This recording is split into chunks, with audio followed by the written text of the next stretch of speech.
Académie d'été. Pharmacon. Académie d'été. Rétention tertiaire. Organologie. Méganthropologie. Bonjour à tout le monde.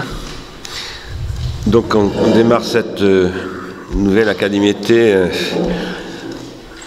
par un titre un peu effrayant. C'est une académie d'été un petit peu particulière puisque d'abord elle est en termes de participants 3 fois moins importante que les années précédentes, ce qui est une, je ne sais pas comment dire, c'est une décision voilà, qui a été prise de changer un peu le fonctionnement de cette académie et en particulier de la lier étroitement à l'existence d'un programme qui se développe maintenant en Seine-Saint-Denis, dont je pense que tout le monde a un petit peu entendu parler ici, qui est le programme de ce qu'on appelle le territoire apprenant contributif de pleine commune, et dont les 5 principaux acteurs sont aujourd'hui ici, et avec lesquels nous aurons une discussion jeudi prochain, où il y aura aussi d'ailleurs le président du territoire de pleine commune qui viendra un petit peu discuter avec nous également. Ce que je vais dire ce matin, c'est en fait une proposition. C'est une proposition de méthode de travail qui s'adresse aussi à des gens qui ne sont pas là d'ailleurs, mais dont j'ai déjà parlé un petit peu de cette proposition. C'est une proposition qui a été l'objet d'une assemblée générale d'Ars Industrialis, qui a eu lieu il y a quelques mois, et qui est de constituer, d'abord de changer aussi le fonctionnement d'Ars Industrialis même, Ars Industrialis qui était à l'origine de Pharmacon et du projet de pleine commune, et de, si je puis dire, fonctionnaliser plus spécifiquement les différentes instances d'Ars Industrialis, l'Institut de recherche et d'innovation, qui est associé, non seulement associé, mais qui est l'opérateur en fait de tout ça, dont Olivier Landau ici présent est le nouveau président, dont Christian Forêt avait été le président précédemment. Et dans ce contexte-là, j'ai proposé à l'Assemblée générale d'Ars Industrialis de constituer un truc que j'appelle, on verra plus tard, peut-être on en discutera, le Bouleterion. Juste pour vous donner un élément d'interprétation du choix de ce mot, Bouleterion, dont je me suis aperçu d'ailleurs que beaucoup de gens l'ignorent complètement. Ça vient d'une discussion qui a eu lieu il y a 2 ans à l'Institut de recherche et d'innovation, dans le cadre des entretiens du Nouveau Monde industriel, où nous avions invité, enfin c'était pas il y a 2 ans, c'était il y a 1 an et demi, où nous avions invité notamment Thomas Berns, qui a co-signé avec Antoinette Rouvroy un article que j'ai beaucoup commenté, qui a été très largement commenté, qui est très cité d'ailleurs par les gens qui travaillent avec ou autour d'Ars Industrialis, de l'IRI, de pharmacon.fr, etc. Et qui portait sur la question de la volonté. Pourquoi ? Eh bien parce que le titre des entretiens du monde industriel de cette année-là, c'était la toile que nous voulons. Et Thomas Berns avait dit, mais la volonté, on ne peut pas vouloir. Il n'y a pas de volonté. C'est totalement régressif de dire la toile que nous voulons. Alors, je connais ce discours-là très bien, c'est le discours de ce que j'appelle les petits Derridiens. C'est-à-dire que, bon, Jacques Derrida aurait pour toujours zigouillé la question de la volonté, éliminé la question de la volonté, etc. C'est complètement faux. Et Derrida n'a absolument jamais dit ça. Derrida n'a jamais dit qu'il n'y avait pas de volonté, ni donc de responsabilité. Il a fait tout un séminaire sur la responsabilité.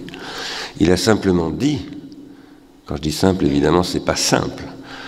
Il a dit, disons, qu'on ne pouvait pas partir de la volonté pour penser les possibilités. Voilà. et que donc le point de départ n'était pas la volonté, et en l'occurrence la volonté du sujet cartésien, car la question de la volonté, c'est celle du sujet cartésien, c'est celle qui est dénoncée dans la critique de la métaphysique par Heidegger aussi, comme celle du sujet cartésien. C'est celle que Nietzsche reprend d'ailleurs, Nietzsche le grand penseur et affirmateur de la volonté. Nietzsche qui est cité là, c'est pour la deuxième année, nous sommes nous sommes placés sous une citation de Friedrich Nietzsche, et en aucun cas il ne s'agit de cesser de penser la volonté. Tout au contraire, plus que jamais il faut penser la volonté. La volonté n'est pas une question grecque. Il n'y a pas de question de la volonté chez les Grecs. Il y a des questions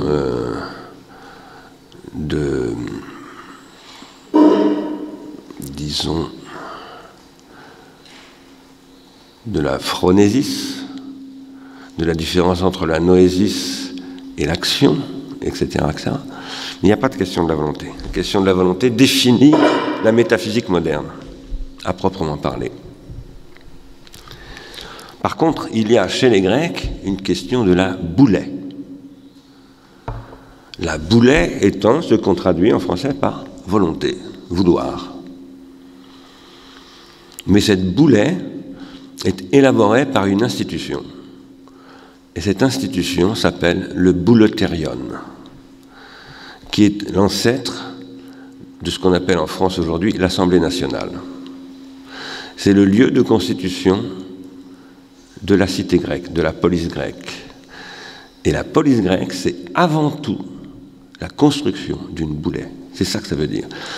Dans le langage qu'on utilise beaucoup ici, Ars Industrialis aussi, c'est la question de l'individuation collective. Et ce que nous essayons de faire à pharmacon.fr depuis le début, c'est d'articuler les questions de la Grèce qui viennent de l'âge tragique, c'est-à-dire... Qu'est-ce que ça veut dire que l'âge tragique? Ça veut dire qu'il y a une fatalité qui fait que jamais la volonté ne pourra être première. Elle arrive toujours trop tard. Enfin, disons qu'elle arrive toujours après coup.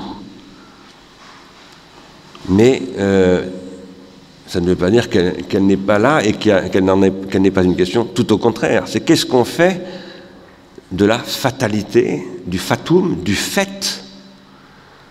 Du fait quoi? Du fait que nous sommes des mortels. C'est-à-dire que nous sommes condamnés à faire avec des techniques qui ne nous seront jamais fidèles, qui nous échapperont toujours, qui sont des pharmacas.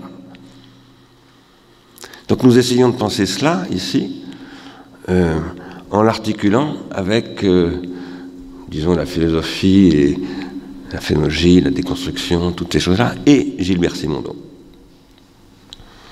qui joue un rôle très important dans tout ce qu'on fait ici. Alors, je vais suivre mon texte parce que sinon, j'ai oublié de vous dire deux choses importantes. Malheureusement, Anaïs Noni n'interviendra pas et Gérald Moore non plus, voilà, pour des raisons que je vous expliquerai plus tard. Voilà. Donc, et par ailleurs, Sarah et Paolo ont eu un problème de voiture, donc c'est pourquoi ils ne sont pas là. Et ils n'arriveront que ce soir. Donc Sarah devait intervenir après David ce matin. En fait, on a plus de temps. Voilà. Donc, je prends un petit peu mon temps aussi ce matin. D'un point de vue pharmacologique, si on adopte le point de vue pharmacologique de ce que j'appelle depuis maintenant 2 ans l'exosomatisation,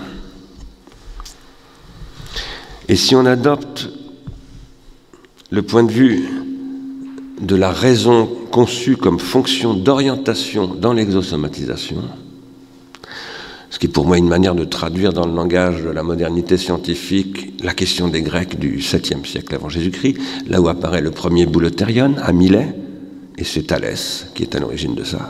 C'est incroyable quand même de voir que c'est un géomètre qui est à l'origine d'une institution de la volonté.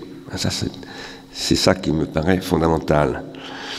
Donc d'un point de vue pharmacologique, exosomatique, où la raison a pour fonction de s'orienter dans l'exosomatisation, il faudrait reprendre, de ce point de vue d'ailleurs, les questions qui sont dans ce livre, qu'est-ce que s'orienter dans la pensée, que j'avais un peu commenté. D'un tel point de vue, il faut poser la question d'une autre rationalité.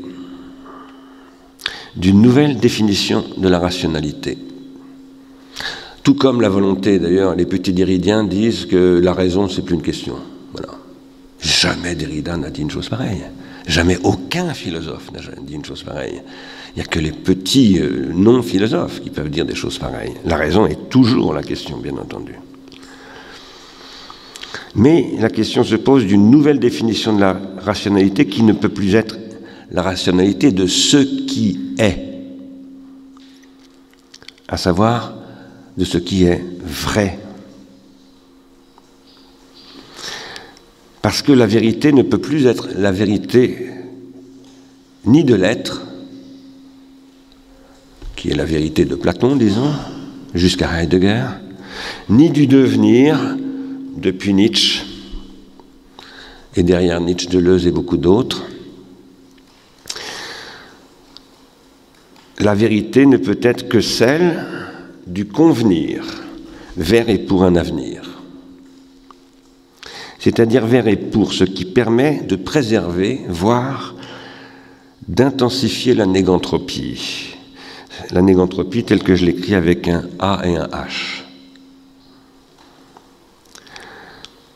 Et c'est ce qui pose la question d'une performativité, non pas seulement au sens de John Austin, quand dire c'est faire, c'est-à-dire la performativité du langage, mais d'une performativité technologique.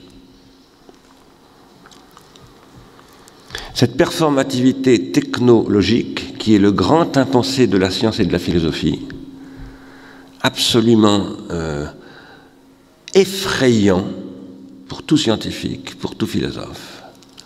Cette performativité technologique pose le problème d'une reconception de la matière comme hypermatière technologique, qui ne peut plus être pensée ni à partir de la forme, ni à partir de la matière, mais donc à partir de ce que j'appelle moi une hypermatière, et dont il faut bien comprendre que cette question de l'hypermatière, ce n'est pas du tout une question purement théorique, spéculative, ou de scientifique, par exemple, telle qu'on peut la poser depuis la mécanique quantique, parce que c'est en fait depuis la mécanique quantique qu'on peut et qu'on doit poser cette question, derrière Simondon, qui dit qu'il faut abandonner le point de vue illémorphique, c'est-à-dire qui pense l'être depuis la forme d'un côté, la matière de l'autre, et pour dépasser ce point de vue, c'est ce que j'appelle moi donc la question de l'hypermatière.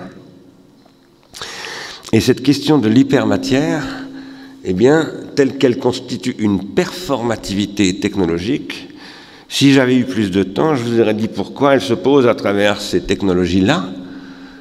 Qu'est-ce que c'est que ça? C'est ce qu'on appelle un wafer. Et un wafer, c'est ce par quoi on produit les microprocesseurs, c'est-à-dire des fonctions exosomatisées à l'échelle du millionième de mètre, et qui ont été conçues par une industrie qui s'appelle la microélectronique, et en particulier par une entreprise américaine qui vient en fait de Stanford et d'un certain nombre de structures technoscientifiques américaines, comme on n'en trouve qu'aux États-Unis, où des liens entre l'université, l'armée et l'industrie sont très très très réfléchis, fonctionnellement élaborés, à travers ce que j'appelle une exorganologie. Et ça, c'est moi qui appelle ça comme ça, c'est pas du tout les gens qui organisent ça comme ça en Californie. Peut-être qu'on en discutera tout à l'heure avec David, puisqu'il enseigne non pas à Stanford, mais tout près, à Berkeley. Et ceux qui ont qui ont technologiquement performé, comme disait parfois Jean-François Lyotard, la question de l'hypermatière, ce sont ceux qui ont suivi Moore. Moore qui est celui qui est un physicien, et qui a créé la société Intel en 1968, et qui a commencé à produire des microprocesseurs en 1971. Il y a une thèse très intéressante que j'ai eu la chance de pouvoir lire parce que j'étais membre de son jury, qui est la thèse de Sacha Loew sur ces questions, qui a montré que ce qu'on appelle la loi de Moore, vous avez entendu tous parler de la loi de Moore, bien entendu. La loi de Moore, c'est ce qui, depuis à peu près 30 ans, parce qu'elle a commencé à devenir vraiment efficiente il y a une trentaine d'années. Elle a rendu possible la micro-informatique, parce que c'est une technologie de miniaturisation qui a permis de fabriquer ces machines-là, qui, comme vous le savez, permet de doubler tous les 18 mois les performances de mémorisation artificielle, je dirais des rétentions tertiaires hypomnésiques digitales, par la miniaturisation microélectronique. Et qu'est-ce qu'elle permet, cette miniaturisation microélectronique? Elle permet, par les structures de la matière même, des atomes, les dynamiques qui sont à l'intérieur de la matière, de créer des process qui aujourd'hui atteignent le milliardième de mètre. C'est ce qu'on appelle les nanotechnologies. Les nanotechnologies qui ont été lancées en 1992-93 dans le cadre de la Nano Initiative par Bill Clinton. Bill Clinton qui a écouté ce que les scientifiques disent depuis déjà longtemps, au moins 25 ou 30 ans, c'est que la loi de Moore a une limite, puisqu'il y a un moment où on atteint les dimensions. On ne peut plus mettre plus d'atomes au centimètre carré, ou au millimètre carré, ou au millionième de mètre carré. Et donc, il faut passer à une autre échelle. Cette échelle, c'est l'échelle quantique. Et c'est ce qui est en train de se passer en ce moment même. Les nanotechnologies font passer de la microphysique à la nanophysique, c'est-à-dire à la mécanique quantique. Mais pourquoi est-ce que je vous parle de tout ça? C'est pas pour vous parler de physique, parce qu'il faudrait le faire en prenant tout son temps. Ce sont des sujets qui nécessitent pas mal d'explications. Mais c'est simplement pour vous dire que là, sur ce graphique, vous voyez ce qu'on appelle la loi de Moore, qui est une progression géométrique, et qui fait que, parce que les microprocesseurs, le nombre de microprocesseurs au millimètre carré double tous les 18 mois, et donc les capacités de mémoire des ordinateurs doublent tous les 18 mois, et bien pour cette raison-là, sur un smartphone, il y a plus de capacité de calcul aujourd'hui sur un smartphone absolument basique que les capacités qu'avait la NASA ou l'armée américaine dans les années 60 dans la totalité de leurs moyens de calcul. Ce qui évidemment, quand on sait qu'il y a 3,5 milliards de smartphones sur Terre et qu'ils sont interconnectés absolument en permanence à travers des moyens de calcul qui sont infiniment plus élaborés qu'à l'époque des années 60, on se dit, il se passe un truc quand même. Il y a quelque chose qui se passe de très important. Pourquoi est-ce que je parle de performativité technologique? C'est pour une raison très précise. Ce qu'on appelle la loi de Moore n'est pas une loi. C'est ce qu'a très bien montré Sacha Loew. Du point de vue scientifique, ça n'est absolument pas une loi. C'est un fait. C'est un fait qu'à partir du moment où Moore, c'est Gordon Moore, je crois, son prénom, à partir du moment où Moore a compris qu'il était possible en travaillant à l'échelle microélectronique, de mettre toujours plus de composants, ce qu'on appelle des semi-conducteurs, depuis 1957, puisque le concept de semi-conducteur est apparu en 1957, au centimètre carré sur un wafer, par exemple, et que donc on entrait dans une progression géométrique, et donc on allait à la conquête d'un développement industriel absolument vertigineux, de la même nature que la machine à vapeur a produit pendant 70 ans un développement vertigineux. Ce développement de la microélectronique, il allait falloir l'orchestrer. Et à partir de là, Moore a construit un storytelling. Ce storytelling avait pour but de capter tout l'investissement possible pour pouvoir développer, en partenariat avec les universités américaines et l'armée américaine, la concrétisation industrielle des possibilités scientifiques. Pour quoi faire? Eh bien, pour faire faire à la matière ce que jusqu'alors elle ne faisait pas. Et donc, c'est ce que j'appelle une performativité technologique, parce que, pourquoi est-ce que j'appelle ça une performativité? Eh bien, c'est parce qu'elle a installé dans le réel une dimension qui n'y était pas. Tout comme le président d'un tribunal, quand il dit « je déclare la séance du tribunal ouverte », crée une situation, installe quelque chose. Cette performativité technologique, autour de laquelle Lyotard a un petit peu tourné d'ailleurs, mais à mon avis qu'il a complètement raté en réalité, je pense que c'est une question absolument fondamentale à examiner parce que elle ouvre des possibilités, mais elle provoque aussi des impossibilités. Elle ouvre des possibilités factuellement, par exemple la microélectronique, qui est l'origine en fait de ce qu'on appelle la disruption. C'est ça la disruption. Mais elle crée aussi des impossibilités, c'est-à-dire que, étant donné qu'elle est factuelle et non pas de droit, elle n'est pas scientifique, et donc elle n'est pas rationnelle. Et à partir de là, elle engendre des processus qui échappent à la boulet, qui échappent à la pensée, et qui ne peuvent que produire des catastrophes. Ça, c'est ce que disait Socrate déjà au 5e siècle avant Jésus-Christ, quand il s'adressait aux sophistes en leur disant « Mais d'accord, vous produisez une performativité voilà, avec le pharmacone de l'écriture, mais vous êtes en train de provoquer des catastrophes, vous êtes des apprentis sorciers. » C'est ça le point de départ de la raison, de ce qu'on appelle le logos à l'époque des Grecs, qui ne veut d'ailleurs pas dire raison, mais ce que nous traduisons par le mot raison. Et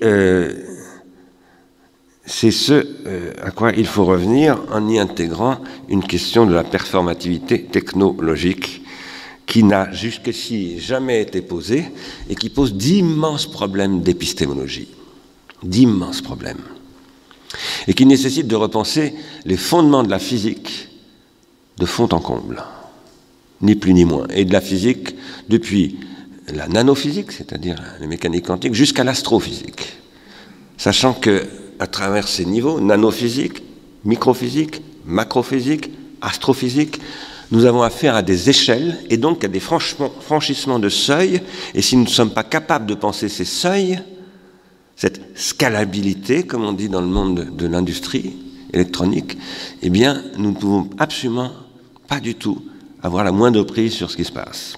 Quand je dis avoir la prise, ça ne veut pas dire maîtriser. Personne ne maîtrisera jamais rien. Ça, c'est ce que les présocratiques savaient très bien. Il n'y a pas de maîtrise. La maîtrise, c'est le fantasme de la philosophie moderne, de la volonté de Descartes, qui, lui, peut se rendre comme maître et possesseur de la nature, etc. Vous connaissez. Il s'agit de revenir en amont de cela, avec Simondon, pour relire les présocratiques, notamment, et essayer de comprendre les enjeux, eh bien de quoi? De l'exosomatisation. Car finalement, la performativité technologique, c'est la concrétisation de l'exosomatisation à l'échelle nanométrique, puisqu'aujourd'hui, on est capable de faire ce que Sacha Loew appelle, c'est pas lui qui appelle ça comme ça d'ailleurs, mais il a repris, c'est le titre de sa thèse, des machines moléculaires qui fonctionnent toutes seules, dont je vous reparlerai tout à l'heure, et qui, par exemple, commencent à envahir les corps des diabétiques. Parce que Philips a fait sa stratégie de redéploiement industriel autour d'une nanophysique de la médecine, qui a pour but de coloniser les corps des grandes maladies avec des nanomachines médicales, des machines à l'échelle du milliardième de mètre. Si je pose cette question, c'est parce que ce soir, nous aurons la chance d'écouter une discussion que j'ai entretenue avec Giuseppe Longo et Maël Monteville, qui sont deux mathématiciens avec lesquels nous travaillons maintenant et avec lesquels Pleine Commune va travailler en particulier dans les années qui viennent. Et Giuseppe, qui est, on peut dire, un ami, a dit l'année dernière dans les entretiens du Nouveau Monde industriel qu'il n'était pas vrai que l'automatisation remplacerait les emplois, parce qu'il n'est pas rationnel de remplacer les emplois par les automates. Et que donc, comme c'est pas rationnel, ça ne peut pas devenir réel. Et je lui ai répondu, mais le réel est irrationnel.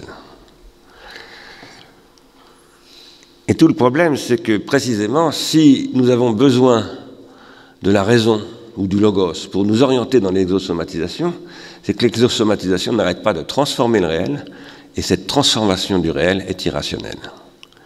Elle est produite de fait, elle est factuelle. C'est ça, par exemple, qui fait qu'un animal qui n'existait pas il y a 3 millions d'années, qui s'appelle l'homme, 3 millions d'années, c'est extrêmement court dans l'histoire de la vie.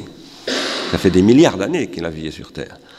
En 3 millions d'années, cet animal qui était le plus débile d'ailleurs de tous les animaux, le plus fragile, est devenu un prédateur qui, vous avez entendu dire certainement, puisqu'il y a 2 semaines ou 1 semaine, à nouveau un rapport sur la grande destruction, l'extinction de masse, comme on l'appelle, a alerté en disant c'est beaucoup plus grave et ça va beaucoup plus vite qu'on ne nous le disait.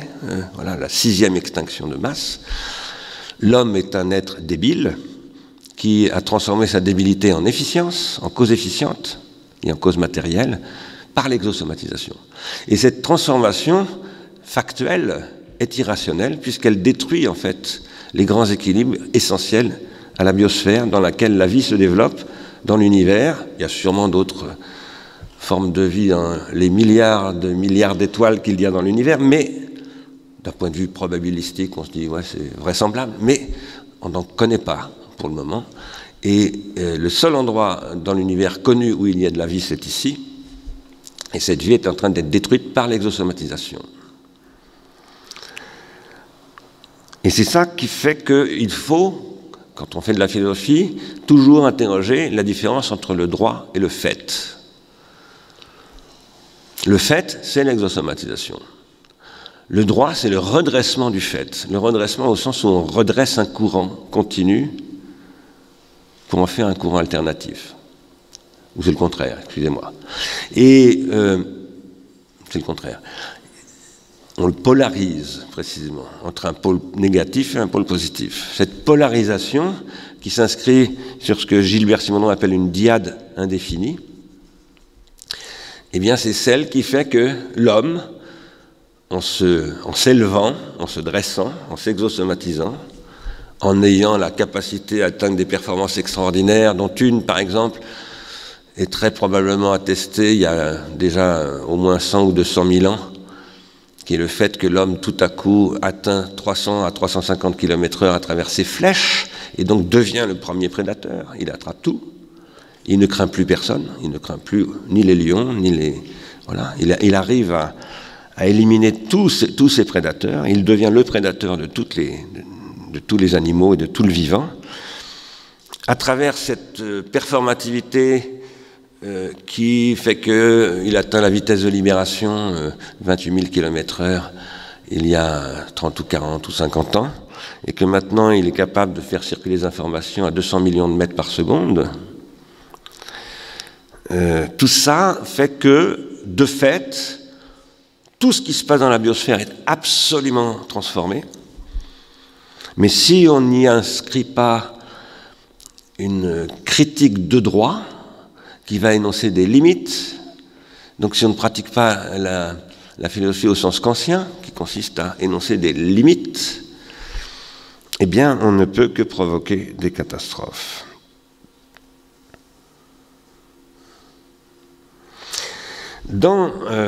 À l'époque de la loi de Moore, ce qui est faux en droit peut être vrai en fait et réciproquement. Ce qui est vrai en droit peut être faux en fait. Je dirais même que ce qui est vrai en droit est quasiment toujours faux en fait.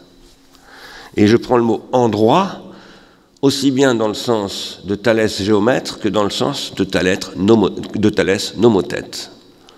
C'est le droit à la fois comme ce qui va redresser mathématiquement, philosophiquement, un fait technique, c'est-à-dire qu'il va l'idéaliser, le modéliser, le formaliser, etc. Et c'est le droit au sens où le bouleuterion de Millet, qui est celui de Thalès, on le verra tout à l'heure puisqu'il existe toujours, permet de redresser quoi? Les comportements factuels des individus qui, en adoptant la loi d'une cité, vont parvenir collectivement à se comporter en fonction du droit de la géométrie. Je dis du droit de la géométrie, ça ne veut pas dire qu'il s'agit de transformer le droit en géométrie, jamais les Grecs n'ont dit ça évidemment, mais ça veut dire par contre que l'idéal de tout procès, par exemple, où on va essayer de trouver la vérité, c'est de s'approcher au plus près possible d'un raisonnement apodictique, c'est comme en géométrie, c'est-à-dire d'éliminer au maximum toutes les scories qui viennent de ce qui n'est pas produit en droit. Et ça, c'est un processus d'interprétation de la boulet du tribunal.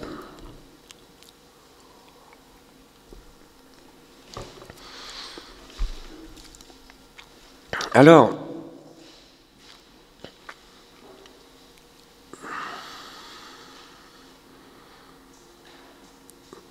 la transformation du fait en droit, c'est ce que j'appelle une différence avec un A. C'est un régime de la différence avec un A, au sens de Derrida, bien sûr. Et ça nécessite une nouvelle façon d'envisager ce que l'on appelle la raison, comme faculté. Je prends le mot faculté au sens de Kant, évidemment, mais je dirai tout à l'heure pourquoi je ne reste pas dans la définition strictement kantienne. Et nous sommes requis aujourd'hui à repenser la fonction de la raison dans un registre qui n'est pas kantien, essentiellement parce que Kant raisonne avec Newton et que nous devons raisonner avec Clausius. Newton est la référence de la critique des limites de la raison pour Emmanuel Kant, mais depuis Clausius, on ne peut plus du tout penser les limites de la raison, comme avec Newton. Pour Newton, l'univers est identique à lui-même, c'est l'être en fait, c'est toujours l'être. Nous savons depuis Hubble que, depuis presque un siècle maintenant, que l'univers est en expansion, que c'est un processus, c'est pas du tout l'être. C'est pour ça que je lis Whitehead maintenant beaucoup, parce que c'est ça la question de Whitehead. Qu'est-ce que faire de la philosophie quand on est dans un univers qui est un processus et non pas l'être? Et qu'est-ce que c'est que la raison, que ce que doit faire la raison dans ce processus? Eh bien, Whitehead le dit, enfin il n'emploie pas ce mot-là, mais c'est ce qu'il décrit, produire des bifurcations. La question de la raison, c'est la bifurcation aujourd'hui. C'est ce que Deleuze avait compris. C'est pour ça que c'est très très important de lire Gilles Deleuze, et que tout comme il y a des petits Derridiens et des petits Simondoniens qui ne veulent pas entendre parler de ces questions-là, parce que ça perturbe, ça vient compliquer un peu Simondon. Eh bien non, c'est Simondon, c'est comme tout le reste, il faut le critiquer et aller au-delà, hein, toujours, il faut aller au-delà de tout, pour aller au-delà de l'effroi. Maintenant, si ces questions se posent à nous comme jamais, y compris même les Grecs, ils n'ont pas pu connaître les questions qui se posent à nous comme elles se présentent aujourd'hui, c'est parce que le réel est devenu massivement irrationnel. Et ça, c'est un état de fait tout à fait inquiétant. C'est ça qu'on appelle l'anthropocène. L'anthropocène, c'est le devenir massivement irrationnel de la raison, du réel. Pourquoi? Parce que l'anthropocène, c'est la totalité de la biosphère et du nomos, au sens de Carl Schmitt, envahi par des fonctions exosomatiques planétaires qui font muter la biosphère dans sa dynamique fonctionnelle même, et qui la font muter dans un sens que je crois extraordinairement autodestructeur. Alors, ce que je voudrais introduire aujourd'hui, c'est ça le concept d'aujourd'hui. Ce que je vais essayer de vous donner envie d'explorer un peu avec moi. Le concept d'aujourd'hui, c'est que la rationalité est scalaire, c'est-à-dire qu'elle est toujours liée à des échelles de temps et d'espace. Par exemple, ce qui est rationnel à court terme, par exemple pour la Société Générale, ce qui est rationnel à court terme, c'est de faire du pognon partout où on peut en faire plus que ses compétiteurs, plus que Morgan & Stanley, etc., parce qu'ils sont en compétition sur un marché des obligations ou de je sais pas quoi, ou marché financier, ou marché des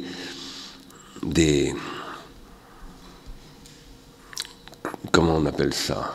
Bon, bref, je ne retrouve pas le terme, peu importe. Ce qui est rationnel à court terme est irrationnel à long terme. Et ce qui est rationnel à long terme peut apparaître irrationnel à court terme. Qu'est-ce que ça veut dire? Ça veut dire qu'il y a des chemins critiques de la rationalité qui, dans le temps et dans l'espace, produisent des trajectoires qui obligent à repenser la raison à différentes échelles. Si je vous parle de ça, c'est parce qu'en ce moment, et si je cite la Société Générale, c'est parce que nous travaillons avec la Société Générale à Pleine Commune. La Société Générale, c'est une banque qui a tout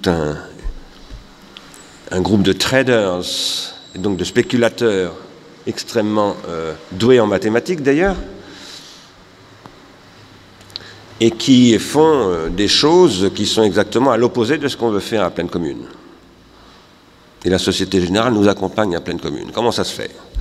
Ben, ça se fait qu'il y a des gens intelligents à la Société Générale qui savent que ce que je viens de vous dire, c'est-à-dire que la raison est toujours liée à des échelles, c'est vrai, et que du coup, il faut un peu prendre au sérieux ce qu'on essaye de faire dans cette économie de la négantropie que nous développons à Pleine Commune. Il faudrait penser, c'est ça la question de la raison, une scalabilité de la rationalité. J'écris penser avec un A, parce qu'ici, penser, c'est toujours prendre soin. Le soin n'est pas une possibilité ou une responsabilité de la pensée. La pensée, avec un E, c'est la pensée avec un A. Sinon, ce n'est pas de la pensée. C'est de la fonctionnalité rationalisable, qui vient de la pensée rationnelle. C'est en ce sens-là que, par exemple, Adorno dit qu'il faut distinguer la raison de la rationalisation, etc. Et à ce moment-là, ça n'est plus ce que j'appelle ici de la raison. Il faut penser une scalabilité de la rationalité à l'intérieur de laquelle et avec laquelle il faut reprendre et requalifier les distinctions entre raison théorique, raison pratique, raison esthétique, si on peut dire, autrement dit les facultés, au sens kantien, mais dans une raison qui est devenue impure, c'est-à-dire qui est une raison qui produit de la performativité technologique. Et c'est la raison qui produit cette performativité technologique. Ce qui veut dire que les facultés de la raison pure théorique, la raison pure pratique, la raison pure esthétique, eh bien, deviennent des facultés de la raison impure, théorique, pratique et esthétique, et ce qui fait qu'il faut requalifier complètement les facultés. Les facultés ne peuvent plus fonctionner comme chez Kant. Qu'est-ce que ça veut dire fonctionner? Pourquoi est-ce que je parle de fonctionnement ici? Bon, Kant ne parle pas de fonctionnement, hein. Il dit qu'il y a deux types de facultés. Il y a les facultés supérieures, connaître, désirer, juger, autrement dit théorique, pratique, esthétique. Et puis il y a les facultés, intuition, imagination, etc. Moi je dis qu'il faut donner des noms différents. Il y a les facultés et il y a les fonctions. Et évidemment, je l'ai déjà dit l'année dernière ici, je développe en disant ça un néofonctionnalisme. Voilà. Mais quel néofonctionnalisme? De Whitehead. Quand on est dans l'exosomatisation, on est dans les fonctions. La question de l'exosomatisation, c'est avant tout la question de nouvelles fonctions de quoi? Du vivant. C'est pour ça qu'il faut lire Goldstein, Canguilhem, etc., puisque avec Lotka, ce sont les gens qui ont posé ces questions-là. Il faut donc requalifier les facultés et les fonctions, et en particulier l'intuition, l'imagination, etc. Je ne vais pas vous en parler aujourd'hui, mais parce que j'en ai déjà parlé ailleurs en plus, et puis je vais en reparler plus tard, pas aujourd'hui ni ici. Mais ce qu'il faut ajouter à ça, c'est que ces fonctions et ces facultés, il faut les inscrire dans la question de la scalabilité, qui est la question ouverte par la perspective de ce qu'on appelle la flèche du temps, depuis Clausius. Et dont il est, pour moi, assez frappant de voir comment Bachelard, que je cite ici, peut-être rate quelque chose. J'ai une très grande admiration moi, pour Bachelard. Je pense que Bachelard est un très très grand philosophe, beaucoup plus qu'un simple épistémologue, si je puis dire. Mais je pense que lorsqu'il écrit cela, c'est le temps intime de la mémoire qui est la fondation même de la flèche du temps, il y a un problème. Je pense qu'il y a un problème. Et je pense que, du coup, ce problème se retrouve chez Simondon, qui ne parle pas de Schrödinger, par exemple. Simondon parle d'entropie, de négantropie, tout ça, mais il ne parle pas de Schrödinger. Je pense que si Simondon ne parle pas de Schrödinger, c'est parce que Simondon est un élève de Bachelard, de Canguilhem et tous ces gens-là, et que finalement, ils ont laissé tout ça un petit peu de côté. Ils ont abandonné ça à Brillouin, à Léon Brillouin. Voilà. Et c'est une grave erreur. Je ne crois pas qu'on puisse dire simplement que la flèche du temps, c'est ce qui se trouve dans la mémoire. Il y a une dimension de la flèche du temps, évidemment, qui se trouve dans la mémoire, en particulier pour ce qu'on appelle justement les êtres rationnels et les êtres vivants. Mais il y a des dimensions de la flèche du temps qui ne concernent pas du tout les êtres vivants. C'est l'entropie en général. Donc, je n'ai pas le temps de commenter ça, parce que nous sommes dans la flèche du temps et que le temps tourne, donc on va avancer, mais peut-être qu'on y reviendra dans la discussion. Alors, en préparant ce truc, hier, parce que je fais tout au dernier moment, j'ai trouvé ce livre que je voulais vous montrer, parce que je trouve ça très drôle. Bernard Derrida, Physique statistique, la flèche du temps et le hasard. Voilà, donc je n'ai pas encore lu le truc, c'est un prof du Collège de France en plus, donc je vais aller voir. Et je vais écrire à Jacques Derrida dans le système de l'email noétique pour lui demander qui est ce mec-là, s'il le connaît. Voilà. Alors, il s'agit de questionner l'apparition dans et par la flèche du temps, ici, de la scalabilité de la raison, de ce que je postule être donc une scalabilité de la raison. Vous avez bien compris que parler d'une scalabilité de la raison, c'est dire un truc absolument monstrueux pour la philosophie. Hein. La raison, c'est l'universel, c'est le catolou. Et ce n'est pas simplement l'universel au sens de Newton ou de Descartes, c'est l'universel au sens d'Aristote. Donc dire que la raison est limitée par des échelles, c'est pas acceptable pour des philosophes. Eh bien, moi, je pense qu'il faut affronter ça. Et pas simplement, pour moi, c'est pas une hypothèse, c'est ma thèse. Je pars de ça. Et je pose que c'est pour ça que Gilles Deleuze, que les petits simondoniens n'arrivent pas à comprendre, pose que la question, c'est plus l'universel, c'est le singulier, c'est-à-dire le local. Puisque dans la théorie de l'entropie et de la négantropie, ce qu'on appelle une singularité en mathématiques, en physique ou en biologie, c'est une localité. Et si je travaille aujourd'hui avec Juppé Longo et Maël Monteville, c'est parce qu'ils sont des spécialistes de ce que c'est qu'une singularité pour un mathématicien. Voilà. Je ferme cette parenthèse. Qu'est-ce que c'est qu'une échelle? C'est ce qui constitue une localité temporelle et spatiale. Cette articulation du temps et de l'espace dans une localité, c'est ce qu'on appelle un lieu. C'est ce qu'Aristote appelait un topos. Parce que si Aristote posait que l'universel était l'horizon de la raison, illimité, par contre, il disait que les êtres rationnels, eux, sont dans le monde sublunaire, c'est-à-dire dans un topos. Et que l'univers, qui n'est pas un concept chez Simondon d'ailleurs, chez Aristote ne parle jamais d'univers, il parle de cosmos. Le cosmos est constitué par des localités. Donc la grande question chez Aristote, c'est comment on articule la pensée du cosmos et des localités avec la pensée de la raison, enfin du logos comme universel. C'est ça la question que la métaphysique n'a pas réussi à articuler avec quoi? Le supplément exosomatique. Voilà. Par contre, c'est ce que Léon Briouin, dont je vais reparler tout à l'heure, pose, par exemple, en matière de qu'est-ce que c'est qu'une mesure en physique. Voilà. Et c'est pour ça qu'il introduit la notion d'information. En tout cas, une localité, c'est toujours, à la fois, en tant que spatiale, une aire bordée par des frontières. Et là, je viens vers le bouleterion politique, et donc vers Donald Trump. Il y a des frontières, en effet, à toute localité, à tout dispositif de singularité, à toute capacité de penser de la raison en tant qu'elle est locale.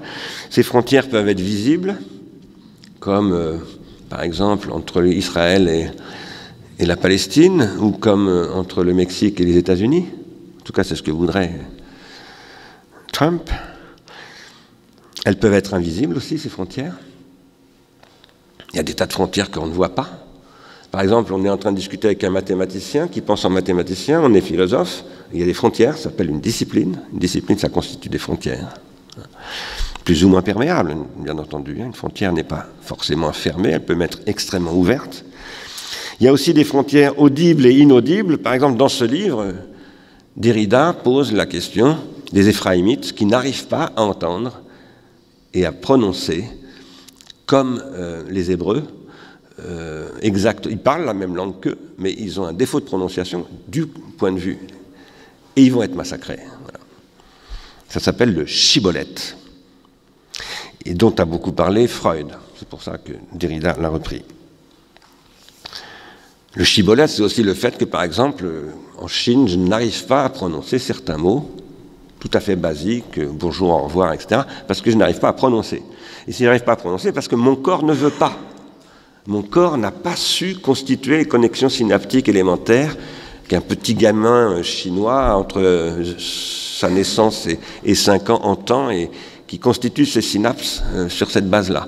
Du coup, c'est extrêmement difficile, tout comme de gutturaliser en arabe, par exemple, quand on n'a pas été élevé dans la langue maternelle, comme on l'appelle. C'est pas pour rien qu'on l'appelle maternelle, ça se passe dans le ventre de la mère, en fait. Ça, ce sont des frontières aussi. Il y a des frontières définissables et des frontières indéfinissables. Par exemple, les frontières du beau, indéfinissables, dit Kant. Je ne peux pas vous fournir des déterminations avec l'entendement du beau. Ce n'est pas définissable. C'est infinissable, par contre. Bon, et il y a toutes sortes de frontières, à commencer par le système immunitaire. Puisque pour tout être vivant, ce qui constitue un être vivant comme vivant, en tout cas dans un être vivant supérieur, parce que ce n'est pas le cas d'une cellule, mais un multicellulaire, c'est son système immunitaire. Et ce système immunitaire définit une frontière, et à cette frontière, quand arrivent des éléments, alors soit sur la peau, dans les poumons, dans les intestins, etc., il y a des flics qui sont là, des flics moléculaires, et qui voilà, ont provoqué des réactions. Ça, ce sont des échelles spatiales, qui s'articulent avec des échelles de temps, et les échelles de temps, elles passent toujours, en fait, par des spatialisations du temps. C'est-à-dire par des articulations entre le temps et l'espace qui aussi procèdent d'une certaine vitesse et d'une certaine dimension fractale. Ici, il faudrait parler de Benoît Mandelbrot, qui, vous le savez probablement, dans son exemplification de la question des fractales, a pris l'exemple de la côte bretonne. Donc, si vous êtes un marin, la côte bretonne, vous la mesurez en fonction des ports, au fait, où vous pouvez caboter. Si vous êtes un piéton, c'est un breton, qui circule à pied, vous allez la calculer autrement, par exemple la bicyclette ou sur le chemin de, je ne sais plus comment ça s'appelle, le chemin côtier. Et si vous êtes une puce de mer, on me dit, ou une fourmi, eh bien la côte bretonne ne mesure absolument pas du tout la même. Pourquoi ? Parce que vous allez faire toutes les infractuosités. Et donc, en fait, c'est selon le point de vue dans lequel vous êtes que la mesure va être prise du lieu dans lequel vous vous trouvez, à la fois dans le temps et dans l'espace. Ici, si on avait eu le temps, je ne vais pas le faire, on appelle ça des infractuosités. Voilà, les infractuosités de la roche. Ça vient du mot infra.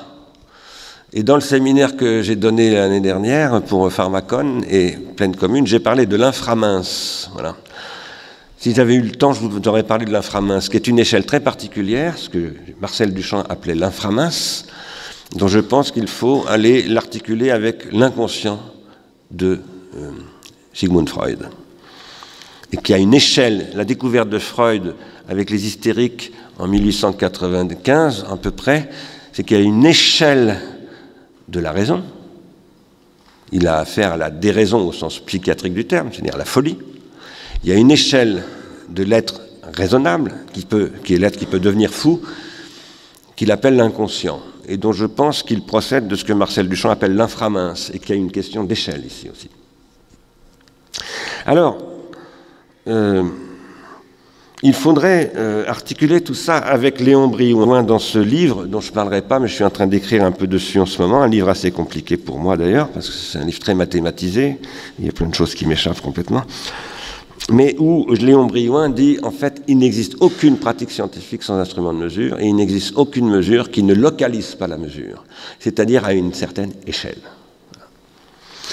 Et ça, c'est absolument fondamental, parce que ça réintroduit la question de la localité. Léon Briouin, lui croit que ça introduit la question de l'information, qu'il articule avec...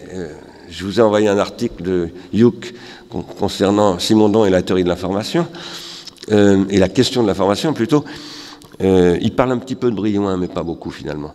Mais par contre, il parle beaucoup, Hughes parle beaucoup de Simondon, qui parle beaucoup de Shannon, de Wiener, de Mackay et de pas mal d'autres. Et ça, c'est l'horizon de discussion de Léon Briouin. Mais Léon Briouin introduit quelque chose de différent, qui est à mon avis absolument fondamental, et je suis stupéfait que Simondon n'en ait pris aucune mesure, eh bien c'est qu'il pose le problème de la mesure, justement, et de la démesure. Et en un sens qui n'est pas simplement le sens de la phénoménotechnique de Bachelard. En un sens qui pose le problème de la localité, lui il appelle ça l'information, mais de la localité de ce que j'appelle moi le pas informationnel. Le pas au sens où une vis a un pas, c'est-à-dire une échelle. Et aujourd'hui vous avez des échelles nanomoléculaires, par exemple. Vous avez des pas de vis nanomoléculaires. Grâce au microscope à effet tunnel, vous pouvez accéder à des dimensions de la matière qui ne sont absolument pas les dimensions de la loi de Moore, qui ne sont pas les dimensions des nôtres, c'est-à-dire la dimension macrophysique, où on a affaire à des réalités comme ça,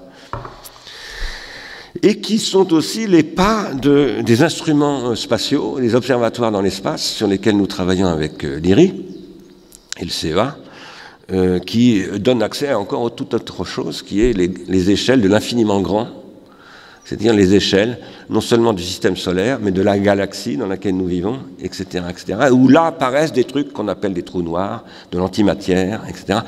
Et voilà. Et tout ça, ce sont des échelles. Et ces échelles, personne n'en parle. Quand je dis que personne n'en parle, je veux dire qu'elles se posent en permanence, par exemple en nanophysique, d'une manière extrêmement importante, et elles posent quand même un très très gros problème. C'est quand on vous présente un phénomène en nanophysique, ou en nanotechnologie, en fait, ce phénomène n'est pas un phénomène. Un phénomène, ce qu'on appelle un phénomène, en philosophie, ça vient d'Emmanuel Kant, et le phénomène kantien, il est newtonien, c'est-à-dire qu'il est macrophysique. Qu'est-ce que c'est qu'un phénomène pour Kant? C'est ce qui se présente à mon intuition, mes yeux, mes oreilles, mes doigts. Or, à l'échelle nanométrique, depuis que IBM a inventé en 1981 le STM, le microscope à effet tunnel, eh bien ce qui se produit, ce n'est pas du tout des phénomènes, puisque ce sont des dimensions hypermatérielles, j'appelle ça comme ça, qui sont inaccessibles à l'intuition, puisqu'elles sont en dessous de l'échelle de la lumière. Elles ne se présentent pas à l'œil, elles ne peuvent pas être visibles. Mais par contre, pour pouvoir traiter tout ça, vous devez les visibiliser. Par quoi? Par des artifices exosomatiques qui les transforme à l'échelle macro-physique et qui fait que vous pouvez regarder dans un microscope à effet tunnel ce qui se passe. En fait, vous regardez des choses qui ne peuvent pas être regardées. Autrement dit, vous ne travaillez qu'avec des artefacts. Vous ne travaillez absolument jamais avec le réel. Jamais. Vous travaillez avec des modélisations de ce que le réel devrait être en droit. Ça, c'est énorme. Pourquoi est-ce que c'est énorme? C'est parce que c'est toute l'industrie de demain qui est en train de se développer comme ça. Et c'est ça qui constitue l'arrière-plan de ce qu'on appelle le transhumanisme. Cette critique n'est faite par personne. Je dis par personne, Sacha Loev travaille là-dessus, etc. Mais je pense qu'il s'est un peu arrêté en cours de route. Voilà. Alors, tout ça, ça appartient à des phénomènes que j'appelle tourbillonnaires. Et par exemple, quand vous regardez ça, si vous analysez cette vague, ces vagues, à une certaine échelle, la masse d'eau se comporte comme ça. À une autre échelle, elle se comporte comme ça. Ça, c'est le problème qu'a posé Prigogine. Et c'est aussi le sujet du cool, du bouquin qu'est en train de lire Dan en ce moment, je ne me souviens plus du nom de l'auteur. C'est-à-dire, c'est la question des structures dissipatives, des micro-localités physiques, etc., etc., à partir desquels je crois que Isabelle Stengers a pris beaucoup de risques en les apparentant à des phénomènes négantropiques. Et ce ne sont pas des phénomènes négantropiques, ce sont des phénomènes effectivement de localisation, mais ça ne produit pas de la négantropie, en tout cas pas du tout au sens de Schrödinger. Et ça n'économise pas de l'énergie, ça produit des tourbillons. Par contre, je m'y intéresse depuis très longtemps moi-même, puisque depuis 35 ans maintenant, j'utilise ce diagramme pour essayer de penser toutes ces questions-là. Et donc, je prends très très au sérieux Prigogine, bien entendu. Mais je pense qu'il y a des confusions qui se sont faites parce qu'il y a des changements d'échelle. Et par exemple, il y a une échelle qui s'appelle le vivant. Et dans le vivant, il y a toutes sortes d'échelles. Ce sont des scalabilités négantropiques tout à fait différentes des tourbillons, par exemple, comme la vague que je viens de vous montrer tout à l'heure. Tout ça réclame une nouvelle approche. Et cette nouvelle approche, c'est ce que j'appelle la philosophie atranscendantale. Qu'est-ce que c'est que la philosophie atranscendantale? Ce n'est pas la philosophie empirique, ce n'est pas David Hume. C'est une philosophie qui passe par la philosophie transcendantale, notamment par les spirales que je vous présente là. Toutes ces spirales, du point de vue philosophique, elles ont accumulé des questions qu'on appelle les questions de la philosophie transcendantale. C'est ce que Marx et Engels appellent dans l'idéologie allemande l'idéalisme.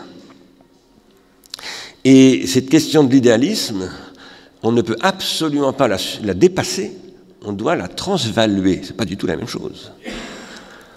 La dépasser, qu'est-ce que ça veut dire? On efface tout, on recommence. Voilà.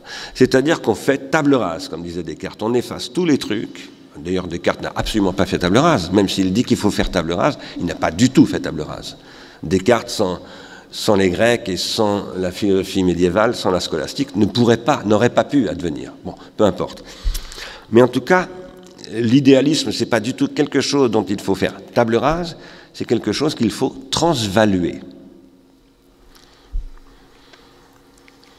Et il faut le transvaluer en un sens donc, que j'appelle philosophie atranscendantale, dans le même sens que Georges Bataille qui parle d'une pensée athéologique. Georges Bataille dit pour atteindre la pensée athéologique, il faut avoir refait le parcours des mystiques, Sainte Thérèse d'Avila par exemple pour lui, il faut avoir fait l'expérience intérieure du mysticisme, de la théologie, il faut être passé par tout cela pour passer à quelque chose de différent.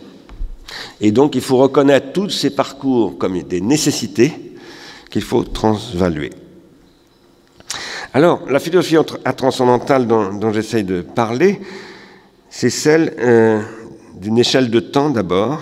C'est celle qui prend complètement en charge la question des échelles de temps telle qu'elle peut se présenter à un observateur, qui n'est pas forcément scientifique.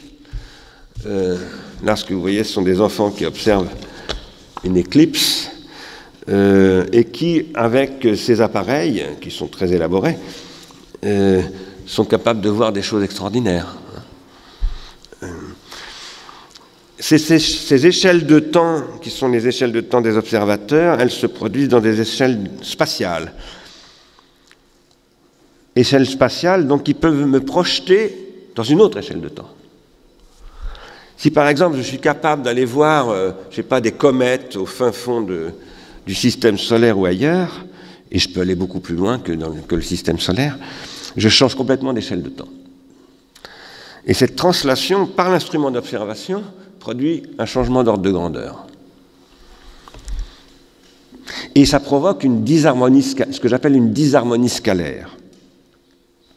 Cette disharmonie scalaire, elle va engendrer donc un état de fait exosomatique, une perturbation à une certaine échelle par une autre échelle, qui va acquérir un état de droit, un nouvel état de droit. C'est-à-dire, par exemple, en physique, on va appeler ça une nouvelle théorie scientifique. Tout ça, ça se développe à travers toutes sortes d'instruments exosomatisés, des moyens de communication, qui engendrent des vitesses de transfert, qui peuvent être celles de la lumière, celles des courants électriques, celles de la voix, etc. Ça passe par des instruments hors gravitation, par exemple celui-ci qui est Rosetta, qui se joue à toutes sortes d'échelles dans le ciel, par exemple dans le ciel de Twitter, qui est le ciel de la biosphère et non plus le ciel de Rosetta. Et ça définit des localités qui sont, par exemple, la localité ici de Donald Trump, que Paolo et Tom Cohen ont appelé le Trumpocène, qui est une façon d'investir Twitter et les réseaux sociaux. Eh bien, ça change les fonctionnements factuels dans la biosphère aujourd'hui, de manière très sensible. Et tout ça appartient aussi à des échelles que j'appelle par exemple les échelles d'espérance de vie. C'est important par exemple de voir qu'on est arrivé à une espérance de vie qui dépasse 80 ans pour les femmes en France, mais que depuis quelque temps elle diminue. Elle diminue aussi aux États-Unis, beaucoup plus qu'en France d'ailleurs. Elle diminue à peu près dans tous les pays de ce qu'on appelle l'Occident. L'espérance de vie constituant des tas de problèmes aujourd'hui de démographie sur la biosphère et étant ce qui constitue aussi des âges de la vie. Par exemple, aujourd'hui, à ce qu'on appelle le 4e âge. Voilà. 4e âge, dont un tiers est voué à devenir Alzheimer et coûte extrêmement cher. Tout ça, ça passe par ce qu'on appelle des âges de la vie. Par exemple, dans la plupart des sociétés, jusqu'à il n'y a encore pas très longtemps, il y avait des rituels de changement d'âge, voilà, des rituels initiatiques, voilà, qui ont été remplacés ensuite par l'Église, l'école, etc. Et il y a aussi des pays où, dans les âges de la vie, à 8 ans, on travaille. Voilà, ça c'est un petit garçon qui fabrique des briques. Voilà. Et dans les pays où on travaille à 8 ans, dans les pays où on peut vivre au-delà de 80 ans jusqu'à 100 ans, etc., où on est en train de dire on va faire même quelque chose qui est l'immortalité par la technologie du transhumanisme, etc., on n'est pas du tout dans les mêmes économies d'échelle. Et on n'est pas du tout dans les mêmes processus de spatio-temporalité. J'avais essayé de montrer dans le temps du cinéma que tout ça suppose, pour être pris en charge, d'abord d'analyser les cardinalités et les calendarités. Une cardinalité, c'est ce qui constitue une échelle spatiale. Et une calendarité, c'est ce qui constitue une échelle temporelle. Il n'existe aucune société sans cardinalité, sans calendarité. Et les cardinalités et les calendarités sont elles-mêmes conditionnées par les rétentions tertiaires hypomnésiques. C'est-à-dire par les processus d'extériorisation hypomnésique au sens où c'est la mémoire en tant que telle qui fait que, par exemple, ça a été dit par beaucoup de gens, y compris par Hidetaka Ishida dans une conférence qu'il a faite, non pas ici, mais au Centre Pompidou. Voilà, pas très loin de Fukushima, il y avait une pierre qui était posée depuis des siècles et des siècles qui disait « en dessous de ça, il ne faut rien construire, parce qu'il y a des tsunamis et ça sera une catastrophe ». Et c'était 1000 mètres au-dessus de Fukushima. Tout ça, ce sont des rétentions tertiaires hypomnésiques. Aujourd'hui, ces rétentions tertiaires hypomnésiques sont exploitées par l'industrie factuellement et hors droit, c'est-à-dire hors théorie. Et ça ne peut que nous conduire à des problèmes qui constituent la question du devenir anthropique. Qu'est-ce que c'est que la raison? C'est ce qui doit développer une négantropie avec un A et un H, dans ma définition, hein, la raison scalaire, voilà, à des échelles, donc, pour développer ce que j'appelle des niches négantropiques. Les niches négantropiques sont des échelles de rationalité et dans l'exosomatisation, et qui ont pour fonction de prendre soin aussi bien de la négantropie du vivant végétal et animal, c'est-à-dire la négantropie avec un E, que de la négantropie avec un H, l'éducation par exemple, l'accueil des enfants, le soin en général, etc. Ces structures qui relèvent de ce que j'appelle une néganthropologie sont toujours inscrites sur des points de vue. Voilà la question. Et ces points de vue sont toujours ceux d'exorganismes divers. Ce que j'appelle des exorganismes qui peuvent être inclusif ou exclusif. Inclusif, qu'est-ce que ça veut dire? Par exemple, j'ai le droit d'être à la fois mathématicien et chrétien. Ce n'est pas interdit, ni par la religion, ni par les mathématiques. Mais il y a des trucs qui sont exclusifs. C'est plus ou moins, bien entendu. C'est difficile d'être communiste et chrétien. C'est pas impossible. J'ai connu, moi, des communistes chrétiens. Mais c'est pas évident. Parce que la base du communisme, disons du communisme de Marx, eh bien, c'est que c'est terminé la question de l'autorité divine. Voilà. Et donc, il y a des chrétiens, ça existait, j'ai connu des chrétiens communistes qui disaient « moi, j'ai quand même encore besoin de ça, même si je suis marxiste. Voilà. » Il y a des marxistes chrétiens, ça existe. Mais c'est très borderline, quoi. Normalement, d'ailleurs, ça leur pose souvent des gros problèmes psychiques si c'est pas psychiatrique. Et c'est ce que disaient d'ailleurs les marxistes soviétiques, qui les foutaient tous en cabane, c'est-à-dire au goulag. La psychiatrie étant une fonction exorganologique, là aussi. Donc il y a des exorganismes. Et ces exorganismes, un même individu peut y appartenir de manière contradictoire. Ah, j'ai oublié un truc, bon, peu importe. Et ces contradictions entre les appartenances exorganiques, eh bien, ça peut engendrer des difficultés que Freud appelle des névroses, etc., mais qu'on peut qualifier de toutes sortes de façons. Les structures néganthropologiques, donc, sont celles qui constituent des processus d'individuation collective, et ces individuations collectives, elles se concrétisent sous la forme d'exorganismes. Par exemple, quand on a créé Arsenus Realis, on a créé un petit exorganisme. Voilà. Un exorganisme complexe, qui rassemble des exorganismes simples, c'est-à-dire des individus qui eux-mêmes sont exorganiques, vous et moi. Et ça crée toujours des conflits, en fait. Et ces conflits sont à la base du déphasage dont parle Simondon, et ce sont eux qui créent des dynamiques qui vont conduire, par exemple, à des controverses. Ces controverses constituant ce que Héraclite, par exemple, appelle le polémos, père de toute chose, et d'abord de toute chose parce que père de la raison, du logos. Voilà.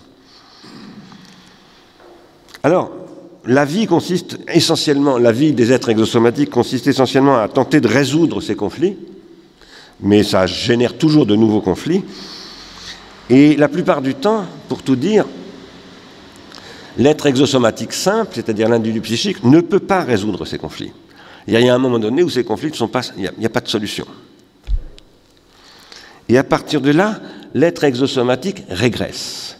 Et il passe au stade de ce qui est décrit là, dans le traité de l'âme d'Aristote, c'est-à-dire le fait que l'âme noétique, comme il l'appelle, c'est-à-dire l'être exosomatique dont je viens de vous parler, c'est pas ce que dit Aristote, bien entendu, c'est mon interprétation, eh bien va passer sur le mode sensitif.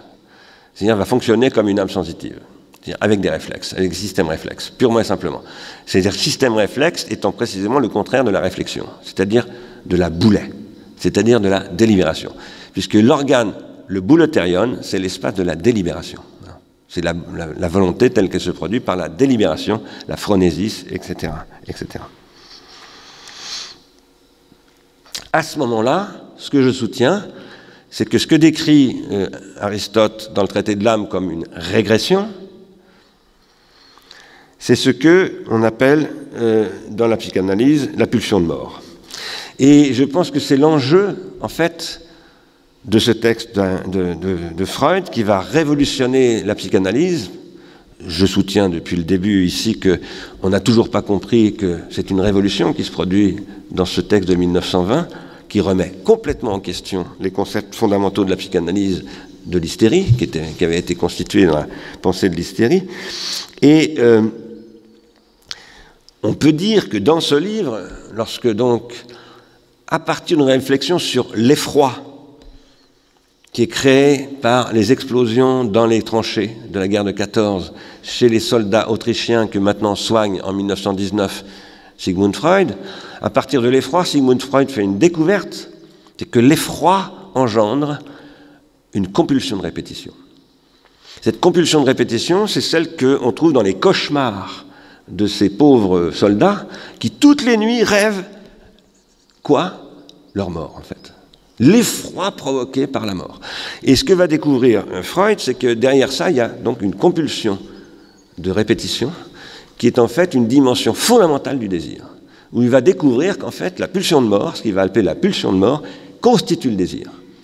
Il n'y a pas d'un côté la pulsion de vie qui serait le désir et de l'autre côté la pulsion de mort qui serait le contraire du désir. Non, le désir, c'est ce qui articule la pulsion de mort, c'est-à-dire l'entropie, avec la pulsion de vie, c'est-à-dire la négantropie. Alors Freud ne parle pas de négantropie, le concept n'existe pas. Mais il parle bien d'entropie, par contre.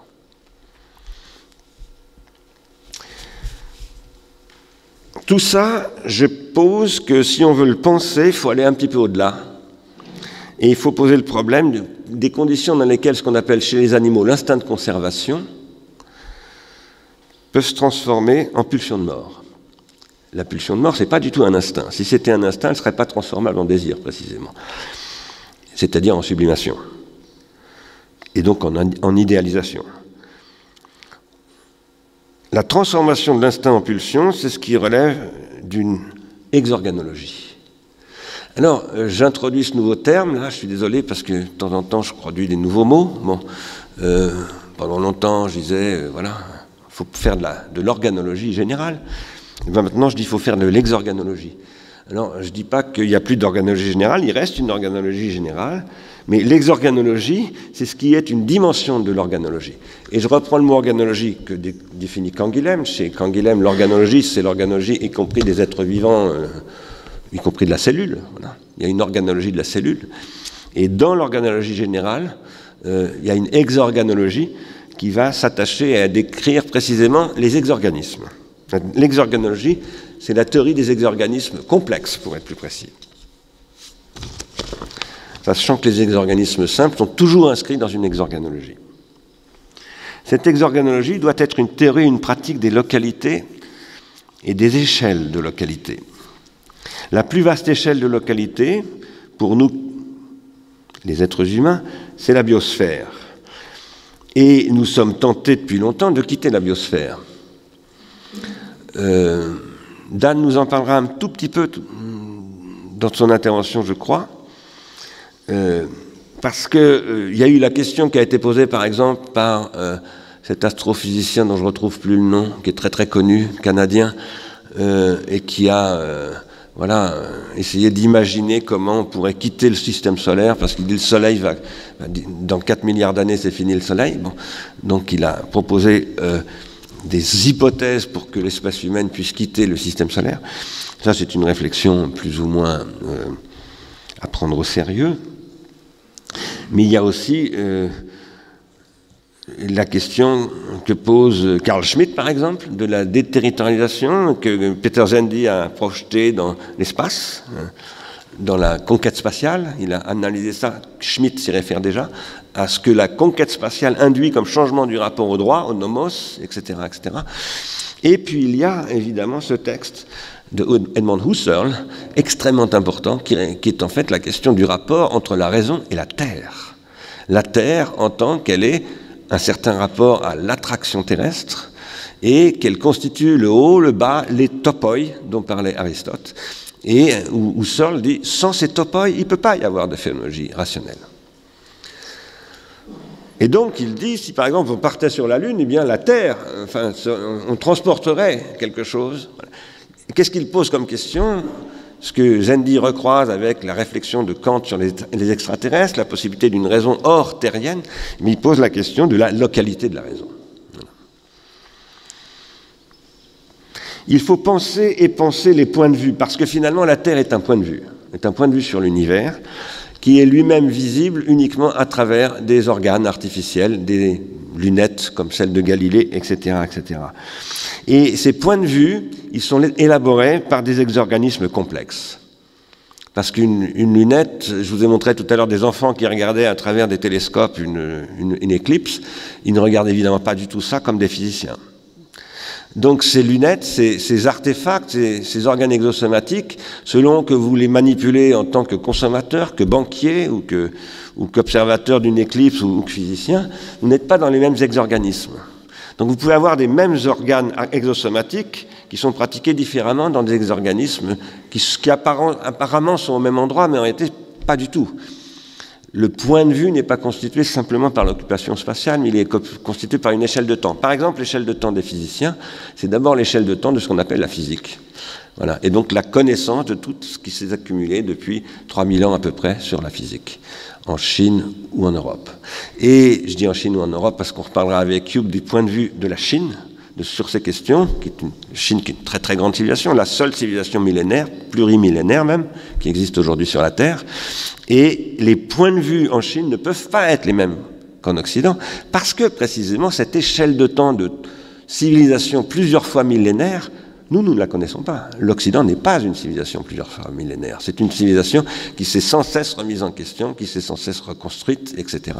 Ce sont des civilisations qui se sont concaténées dans une ère qu'on appelle l'ère chrétienne, en fait, aujourd'hui. À tort, d'ailleurs, parce qu'en fait, c'est le monothéisme, et pas simplement l'ère chrétienne. Mais le chrétien a imposé son échelle aux juifs, aux musulmans, etc. Ce que j'appelle l'exorganologie, c'est ce qui produit une classification des exorganismes en essayant de montrer comment, par exemple, des exorganismes échangent des organes artificiels, comme par exemple des computers, ce qui fait que, par exemple, la Chine échange à travers Intel des microprocesseurs, d'ailleurs qu'elle produit, etc., etc. Et ça produit des choses entre la Chine et l'Occident et le reste du monde tout à fait nouvelles. Et ces choses ne sont absolument pas pensées. Il faut, je crois, refaire une histoire des exorganismes, montrer comment ils apparaissent dans le temps, parce qu'il y a comme on peut classifier les organismes au sens depuis Linné, où on le fait depuis Linné, on peut classifier les exorganismes, et ça c'est un travail qui suppose de nouveaux axiomes, de nouvelles méthodes de travail, etc. Je soutiens, moi, qu'il y a, comme chez les organismes simples et les organismes complexes, c'est-à-dire les multicellulaires, etc., etc., il y a des exorganismes élémentaires qui se maintiennent identiques dans des exorganismes complexes qui deviennent complètement différents. Par exemple, on est à peu près certain que depuis 300 000 ans, il y a une souche de Homo sapiens qui, grosso modo, n'a pas changé génétiquement. Voilà. Et cette souche, elle est dans le monde entier aujourd'hui. Absolument. Dans tous les exorganismes qui sont sur la planète, c'est la même souche biologique de l'être humain. Voilà. Mais par contre, il y a des différenciations à des échelles qui s'opèrent et qui fait que même si vous avez absolument le même génome que n'importe qui de n'importe quel continent sur la Terre, eh bien, vous n'avez pas du tout les mêmes réactions. Du tout. Parce que ce que vous avez, ce n'est pas des instincts, ce sont des pulsions. Et ces pulsions, elles sont retravaillées par les exorganismes complexes, parce que c'est à ça qu'ils servent. Les exorganismes complexes servent à redresser les pulsions. c'est-à-dire à faire adopter ce qu'on appelle les cultures, des modèles qui sont voilà, plus ou moins rationnels. Alors il faudrait discuter de tout ça avec Kevin Kelly, on le fera au mois de décembre prochain, puisque je l'ai invité, alors je ne sais pas s'il va venir, je ne sais pas combien d'argent il va nous demander, mais on l'a invité pour venir à cette colloque qui s'appelle « De la bêtise artificielle », et où on va l'inviter à venir parler de ce mythe du surhomme dont il fait la critique dans Wired, dans cet article. Je vous recommande de le lire, c'est un article vraiment intéressant. On en a déjà un petit peu parlé il y a un mois avec David Hugh et quelques-uns, puisqu'on a fait un séminaire pour préparer ce truc-là. Et si je vous en parle, c'est parce que voilà, il pose des questions intéressantes qui ouvrent des problèmes d'exorganologie, mais il ne les voit pas, à mon avis. Il ne les voit pas. Et c'est tout le problème. En tout cas, depuis au moins 40 000 ans, il y a des processus qui sont au niveau biologique constants et qui induisent ce que j'appelle des constantes de l'exosomatisation. Par exemple, les tendances techniques, dont va nous reparler Christian, qui est donc la question que posait André Leroi-Gourhan en 1943. Les tendances techniques qui font que si on a les mêmes problèmes et les mêmes matériaux pour les résoudre, on trouve les mêmes solutions techniques, et moi je partage ce point de vue-là, eh bien ça constitue des constantes exosomatiques. Par exemple, un pêcheur de loutre, un chasseur de loutre des îles de la Sonde et un chasseur de loutre esquimau développent le même harpon, 3,50 m, avec un œilleton à 50 cm, etc. C'est un système à fronde. C'est absolument pas ce qu'on appelle un emprunt, c'est-à-dire que c'est pas l'habitant des îles de la Sonde qui l'a emprunté aux Esquimaux, parce que c'est pas possible. Non, c'est parce qu'ils avaient les mêmes problèmes, ils avaient les mêmes ressources, et donc ils ont adopté la même solution. Ça, c'est une idéalisation théorique de André Leroi-Gourhan, qui dit on ne peut pas penser l'avenir, le développement des techniques, donc ce que j'appelle moi l'exosomatisation, si on ne comprend pas que l'exosomatisation, c'est la résultante de composition entre les lois de la physique et les lois de la biologie humaine. Voilà.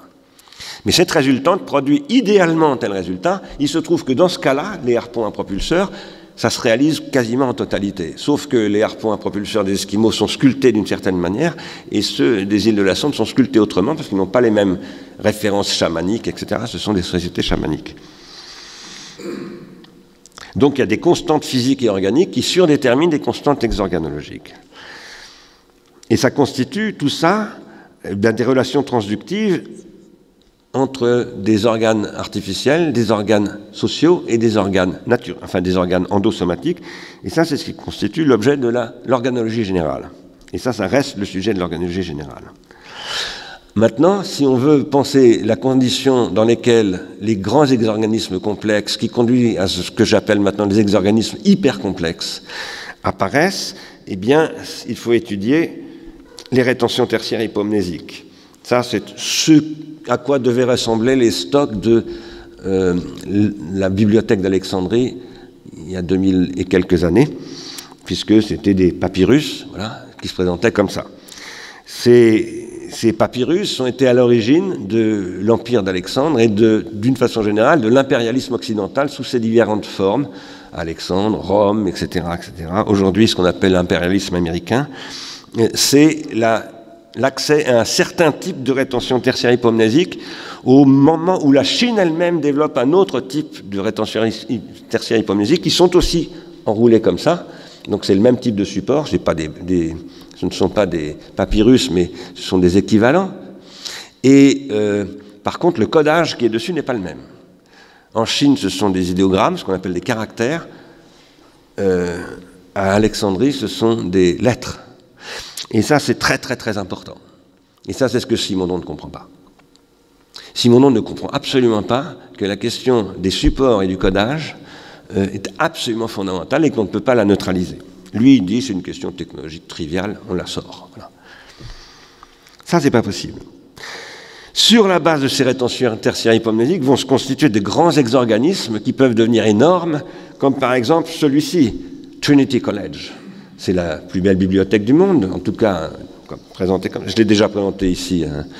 C'est une merveilleuse bibliothèque, mais elle s'appelle la bibliothèque de Trinity College. C'est la Trinité. Voilà. La Trinité, c'est une référence théologique. Voilà. Et pendant très longtemps, pendant 2000 ans, grosso modo, pas tout à fait, enfin si, même plus que 2000 ans, l'Occident va se constituer en développant des exorganismes complexes qui reposent sur la formation de quoi? Eh bien de prescriptions qui sont avant tout ontothéologiques, c'est-à-dire qui sont ontologiques au sens de la philosophie, mais aussi théologiques au sens du monothéisme.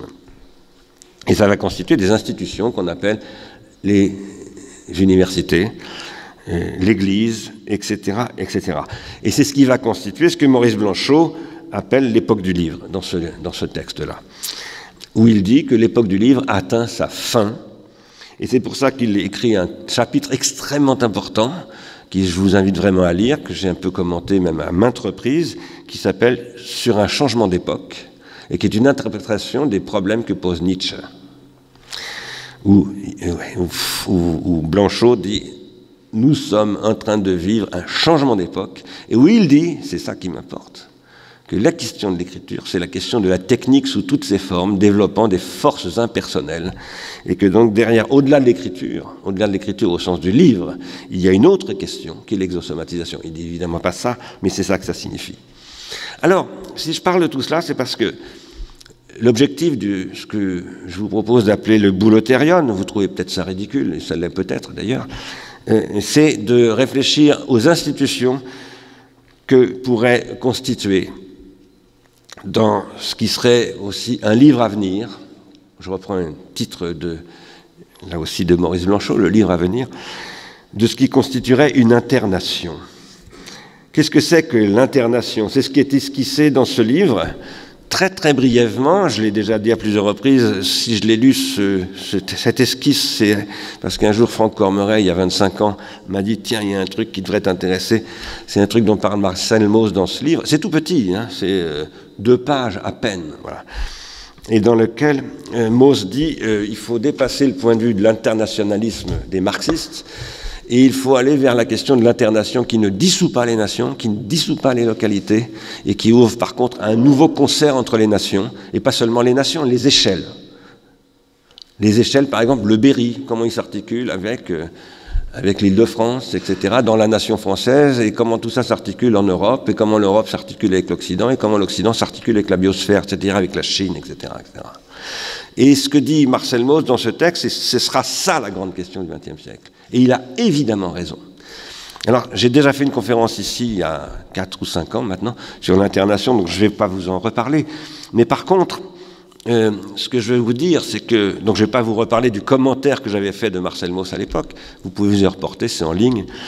Par contre, ce que je vais vous dire, c'est que l'internation, c'est ce qui doit être capable d'articuler différentes couches et différentes échelles de temps et d'espace, en préservant la noodiversité des points de vue. On n'a pas le même point de vue en Chine qu'au Japon.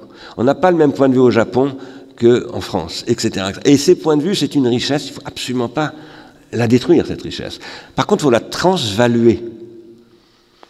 Nous avons des discussions en ce moment avec Hugh en Chine, et d'ailleurs, je te l'apprends parce que je n'ai pas eu le temps de te le dire, Chan Yibin va venir à Pleine Commune, officiellement. Il veut venir visiter Pleine Commune, etc. Nous avons des discussions. Pourquoi? Eh bien, parce que nous pensons, avec Chan Yibin, donc, qui est le président de l'université de Nanjing, et aussi le directeur du centre d'études marxistes, qu'il y a des questions qui se posent aujourd'hui en Chine avec l'exosomatisation. J'ai réussi à le convaincre que ce concept est important, et en particulier à l'époque de l'automatisation, et qui se pose en Chine comme ici, comme à Pleine Commune. Mais ça ne veut pas dire qu'il va falloir résoudre les problèmes de la même manière en Chine qu'à Pleine Commune. Du tout. Ce ne sont pas les mêmes localités. Et la Chine, ce n'est pas l'Europe. Voilà. Par contre, il faut qu'on arrive à se mettre d'accord à l'échelle de la biosphère pour construire une nouvelle macroéconomie. Cette nouvelle macroéconomie, eh bien, c'est ce qu'on veut développer à Pleine Commune, avec la Société Générale, qui à ses échelles de court terme est totalement irrationnelle, mais à très long terme peut devenir tendanciellement plus rationnel. Et c'est comme ça qu'on tente de négocier avec eux. Tout ce que je vous dis là, ce que je vous ai dit ce matin, ce sont des propositions pour une plateforme. Une plateforme que je propose à Chan Yibin, mais aussi à Gao Ximing, à Hangzhou en Chine, mais aussi avec des Indiens, que je vais aller voir d'ailleurs au mois d'octobre à Delhi, dont certains d'entre vous ont un petit peu entendu parler d'eux, Divya en particulier, et Shaj, son époux, qui sont des universitaires de l'université de Delhi, mais aussi des gens de Bombay, mais également avec toutes sortes de gens, dont nos amis équatoriens qui ne sont pas là ce matin, mais qui vont arriver ce soir. Sarah et Paolo, Dan a une certaine connaissance de l'Équateur puisqu'il a passé un an là-bas aussi, mais aussi beaucoup d'autres gens, et peut-être David avec la Californie, etc. Gerald dans l'Angleterre, enfin bref, je ne vais pas... Axel en Suède, peut-être avec Tania nous connecter en Amérique latine. Pourquoi faire? Pour discuter un programme de travail. Un programme de travail qui serait une discussion sur ce que serait une nouvelle rationalité dans la biosphère à l'époque du Trumpocène. C'est-à-dire une rationalité qui serait capable de constituer une boulet, qui n'est absolument pas la volonté de Descartes, mais qui par contre est véritablement la capacité à se mettre en position, grâce à la phronésis, à la sophrosynè et au logos, de produire une bifurcation positive. Nous travaillons avec Hugh depuis 4 ou 5 ans, et avec Harry Halpin, nous discutons d'une nouvelle réticulation, de nouveaux concepts, de nouvelles architectures de données qui seraient mises en œuvre sur des réseaux sociaux. Et c'est ce que j'appelle la nouvelle architectonique de la raison impure. Pour faire ces questions-là, il faut faire de l'architectonique au sens d'Emmanuel Kant. Et il faut critiquer Emmanuel Kant. L'architectonique, c'est la tâche de la raison pure, théorique, de constituer une architectonique de la raison qui va énoncer les limites des facultés et des fonctions de la raison, mais dans un monde newtonien. Dans un monde clausiusien ou hubbleien, on ne peut plus du tout penser les fonctions et les facultés dans ce contexte.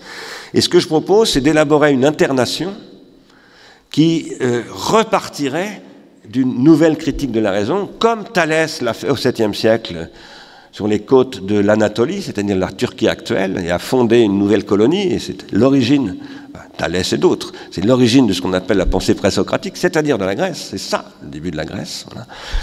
Et comme ça a été fait à maintes reprises, comme Jésus-Christ l'a fait, comme Bouddha l'a fait, etc. Parce que chaque fois, ce sont de nouvelles façons de produire une boulet, voilà, qui créent des nouvelles civilisations. Et je dis bien comme Jésus-Christ, comme Bouddha, parce que je pense que on en parlera peut-être tout à l'heure avec David à propos du catéchone, les dimensions théologiques de ces questions sont absolument fondamentales. Dès qu'on parle de limite, on parle d'eschatologie. Et dès qu'on parle d'eschatologie, on parle de théologie.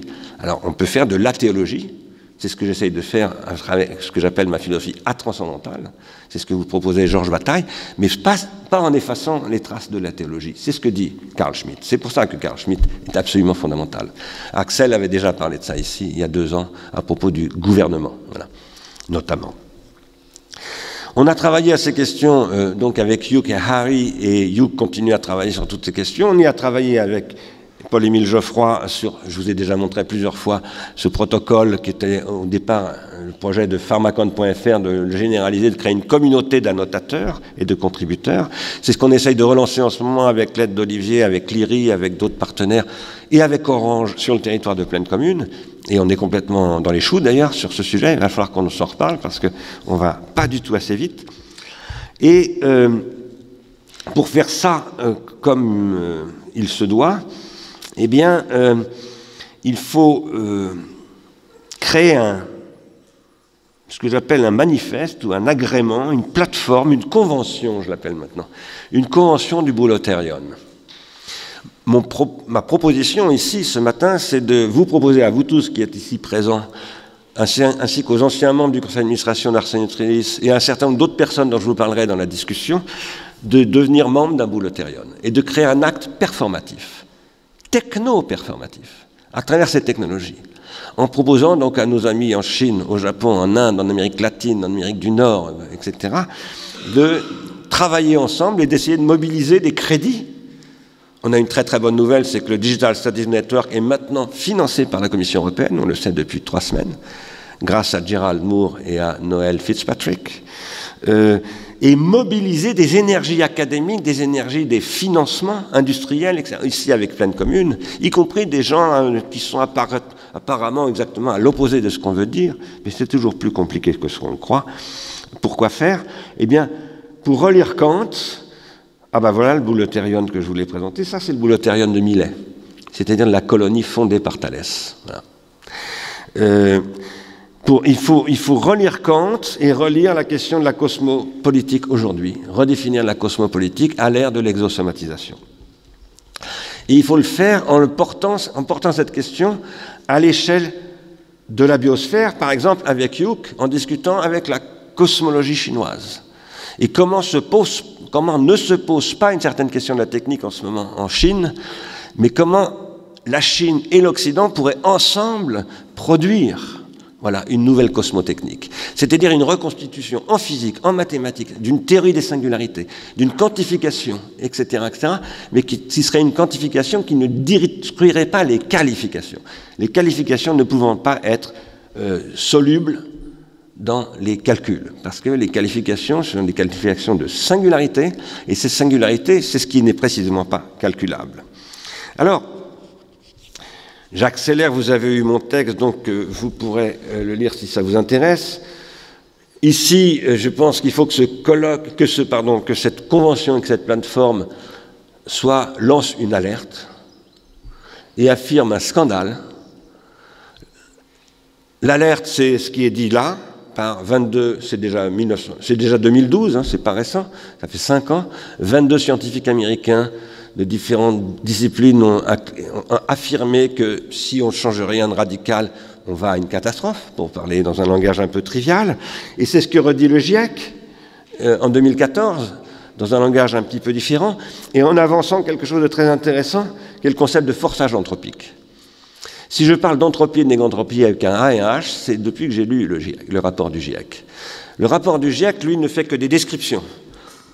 Donc ils reprennent le concept d'entropie aux géographes, qui ont développé le concept de milieux anthropisés, qui sont des localités, les milieux anthropisés étant toujours ce qui, à un moment donné, pose des problèmes d'entropie au sens classique. C'est-à-dire, un milieu anthropisé, c'est un milieu très humanisé. Et il y a toujours un moment où le milieu, quand il est très humanisé, devient destructeur du milieu, déséquilibre du milieu. Et donc, la question se pose, comment on va produire de la négantropie avec un A et un H, c'est-à-dire quelque chose qui va prendre soin des ressources du milieu. Alors, il faudrait lire le rapport du GIEC en détail, je vais pas le faire, je n'avais pas prévu de le faire du tout, mais il faut, ayant dit cela, se confronter à un problème que Gerald Moore, c'est pour ça qu'on travaille ensemble beaucoup, traite, c'est la question de l'effroi. Nietzsche nous dit, le tout jeune Nietzsche, c'est un des premiers livres de Nietzsche, sinon c'est pas le premier, mais sur l'avenir de nos établissements, qu'est-ce qu'il dit d'extraordinaire, avec une prescience hallucinante, qui va le rendre fou d'ailleurs. Notre philosophie doit ici commencer non par l'étonnement, c'est-à-dire non pas par ce que dit Aristote dans le premier tome de la métaphysique, la philosophie commence par l'étonnement, mais par l'effroi. Et 4 ans plus tard, il écrit un texte qui s'appelle Le voyageur et son ombre, 2e volume de Humain trop humain, qui a été commenté par Barbara Stiegler, ma fille, et dans lequel il dit « Personne ne voit ce qui se produit avec le télégraphe, le réseau ferré et la machine à vapeur. Personne ne voit que tout va sauter et qu'il faut commencer par l'effroi. Il faut être capable, il faut être effrayé par ce qui se joue là. » C'est extraordinaire de voir que 30 ans plus tard, Freud écrit cette page au-delà du principe de plaisir, dans laquelle il dit c'est l'effroi que nous devons penser en psychanalyse. C'est à partir de l'effroi que nous devons complètement repenser quoi ? Eh bien, ce qui permet la sublimation. Alors, qu'est-ce qui produit l'effroi aujourd'hui ? Et qu'est-ce qui commence en fait avec ce que décrit Nietzsche ? Ce que décrit Nietzsche, c'est l'Anthropocène, ce qu'on appelle aujourd'hui l'Anthropocène, et qui a déjà presque un siècle à l'époque de Nietzsche. Et qui, pour nous aujourd'hui, en étant passé par la loi de Moore, avec des courbes encore beaucoup plus compliquées que celle-ci, produit ce qu'on appelle la disruption. Et maintenant, tout le monde est dans l'effroi. On dit souvent, par exemple, j'ai eu une discussion avec Gabriel Hawkins et Andrew Feinberg il y a quelques jours, un étudiant, très bon étudiant d'ailleurs, un doctorant, m'a dit « Oui, mais ce que vous dites, c'est génial, tout ça. » J'ai parlé de l'internation, du boulot. Ce n'est pas la même conférence que j'ai faite, mais c'était d'ailleurs pas une conférence, c'était une discussion avec Andrew Finberg et Gabriel Raquel, mais j'ai évidemment développé des thèses qui sont là, et un étudiant m'a dit « Ouais, je suis archi d'accord avec vous, mais 90% des gens pensent comme Trump aux États-Unis. » Et je lui ai répondu « Mais 90% pensent comme Trump en France aussi, et partout. Pourquoi? Qu'appelle-t-on penser? C'est ça le problème. On pense toujours une chose et le contraire de la chose. Et donc, en fait, on dénie, parce que l'effroi, c'est ce qui provoque des phénomènes de dénégation. Et pas simplement de dénégation, mais de déni. Les gens ont voté Trump parce qu'ils sont effrayés. Et Trump leur dit « Ne soyez pas effrayés ». Donc ils votent pour Trump. Comme ils sont effrayés et que Trump leur dit « Mais ne vous effrayez pas, vous inquiétez pas, tout ça c'est du bidon, etc. » Ils votent pour Trump. Mais ça, c'est ce que Aristote explique très très bien. C'est ce que fait l'âme noétique en permanence. En permanence, elle retombe dans l'âme sensitive, c'est-à-dire en déniant sa condition, parce qu'elle n'est pas supportable, cette condition. Cette condition s'appelle la mort. La question, c'est que tant qu'on n'arrive pas à sublimer l'effroi, eh bien, on ne peut pas faire face à l'effroi. Et on ne peut pas le transformer en boulet. Cette boulet étant ce qui va être capable de produire une bifurcation. Ça, c'est la question que pose Lyotard dans ce texte. Enfin, ce n'est pas du tout la question que pose Lyotard dans ce texte. Mais Lyotard propose de relire l'analytique du sublime dans ce texte de Kant autrement. Et en se référant d'ailleurs à la physique moderne, y compris à l'entropie. Je pense qu'il se plante complètement. Hugh en a un petit peu parlé, notamment dans Cosmotechnique. Mais aussi, tu en as parlé aussi dans le bouquin sur les immatériaux. Il est très très important de revenir à cette question de l'articulation entre Newton, le sublime kantien et la sublimation freudienne. C'est pour ça qu'on cherche à recruter sur Pleine Commune un bon connaisseur de la psychanalyse, parce que cette question de la sublimation est absolument fondamentale. Si on arrive à sublimer, par exemple, qu'est-ce qui fait que des soldats allaient faire la guerre sur les tranchées à Verdun, les Autrichiens d'un côté avec les Allemands, les Français de l'autre, avec les Canadiens et les Américains. Qu'est-ce qui fait qu'ils allaient faire la guerre? C'est qu'ils sublimaient. Voilà. Ils sublimaient pour quelque chose. Ils allaient mourir pour quelque chose. Donc ils dépassaient l'instinct de conservation. Ça arrive chez les animaux d'ailleurs, le dépassement de l'instinct de conservation, mais ce n'est pas une sublimation par contre. Sans sublimation, vous ne pouvez pas dépasser l'instinct de conservation, c'est-à-dire l'entropie. Ce qui produit les processus de sublimation, ce sont des exorganismes complexes. Alors, je vais vraiment m'arrêter parce qu'il fait froid. On a peut-être besoin d'un café pour se réchauffer. Mais pour tout ça, il faudrait lire Georgescu Roegen, reprendre toutes ces questions en critiquant d'ailleurs Georgescu Roegen, qui est le premier à avoir compris l'importance de Lotka et qui a introduit deux concepts de Lotka, l'entropie d'un côté, l'exorganologie de l'autre, en économie. Et il a dit, il faut relire tout ça. Et c'est pas n'importe qui, c'était l'assistant de Schumpeter, donc c'est quelqu'un qui connaît extrêmement bien le modèle, disons, classique de l'économie capitaliste du XXe siècle, reposant sur le consumérisme. Et maintenant, il faut le lire pour le critiquer, parce que je pense qu'il ne va pas du tout suffisamment loin. C'est ce qu'on essaye de faire à Pleine Commune. C'est ce sont des discussions qui ont lieu dans la chaire de recherche contributive. Vous pouvez les retrouver. Je vous recommande d'aller voir, pour ceux que ça intéresse. Si vous voulez vous intéresser un peu au Boulottérion, le but du Boulottérion, c'est d'accompagner Pleine Commune. C'est d'accompagner Pleine Commune, et en disant, je remercie David, puisqu'il est déjà membre du conseil scientifique qui accompagne déjà Pleine Commune, tout comme Giuseppe Longo, et c'est d'accompagner Pleine Commune, pas simplement pour faire un appareil critique autour, ce qu'il faut faire absolument, bien entendu, mais c'est aussi pour voir dans quelles conditions il y a des transferts possibles. Des transferts possibles dans différentes géographies, dans différentes échelles spatiales, de temps et d'espace. Peut-être qu'on en parlera avec Axel, parce qu'Axel fait un travail en ce moment en Suède, qui est très important, et qui n'est pas sans rapport évidemment avec tout ce dont on parle ici. Et l'idée est de dire, il faut créer quoi? Des expérimentations. Moi je pose que dans une science exorganologique, si je puis dire, il faut faire des expériences. Voilà. À la différence de la métaphysique spéculative classique, sans expérience, si on travaille avec des organes exorganologiques, on ne peut pas faire de philosophie. Ces expériences sont aussi des expériences politiques, artistiques, sociales, urbaines, etc. Et c'est ça qu'on essaye de faire à Pleine Commune. Mais si on ne le tire pas à un niveau biosphérique, c'est-à-dire à l'échelle macroéconomique, on va complètement rater notre truc. On va rester dans la microéconomie, c'est-à-dire dans toutes ces innombrables petites expériences qui se font dans le monde depuis très longtemps et qui sont toujours récupérées par la Silicon Valley. Aujourd'hui par la Silicon Valley, autrefois par d'autres lieux. Et donc, moi je dis toujours, quand la Silicon Valley récupère des trucs à nous, c'est pas forcément mal, mais la question c'est qu'il faut que cette récupération se fasse sans qu'on perde, je dirais, la dimension néganthropique de la chose. Alors,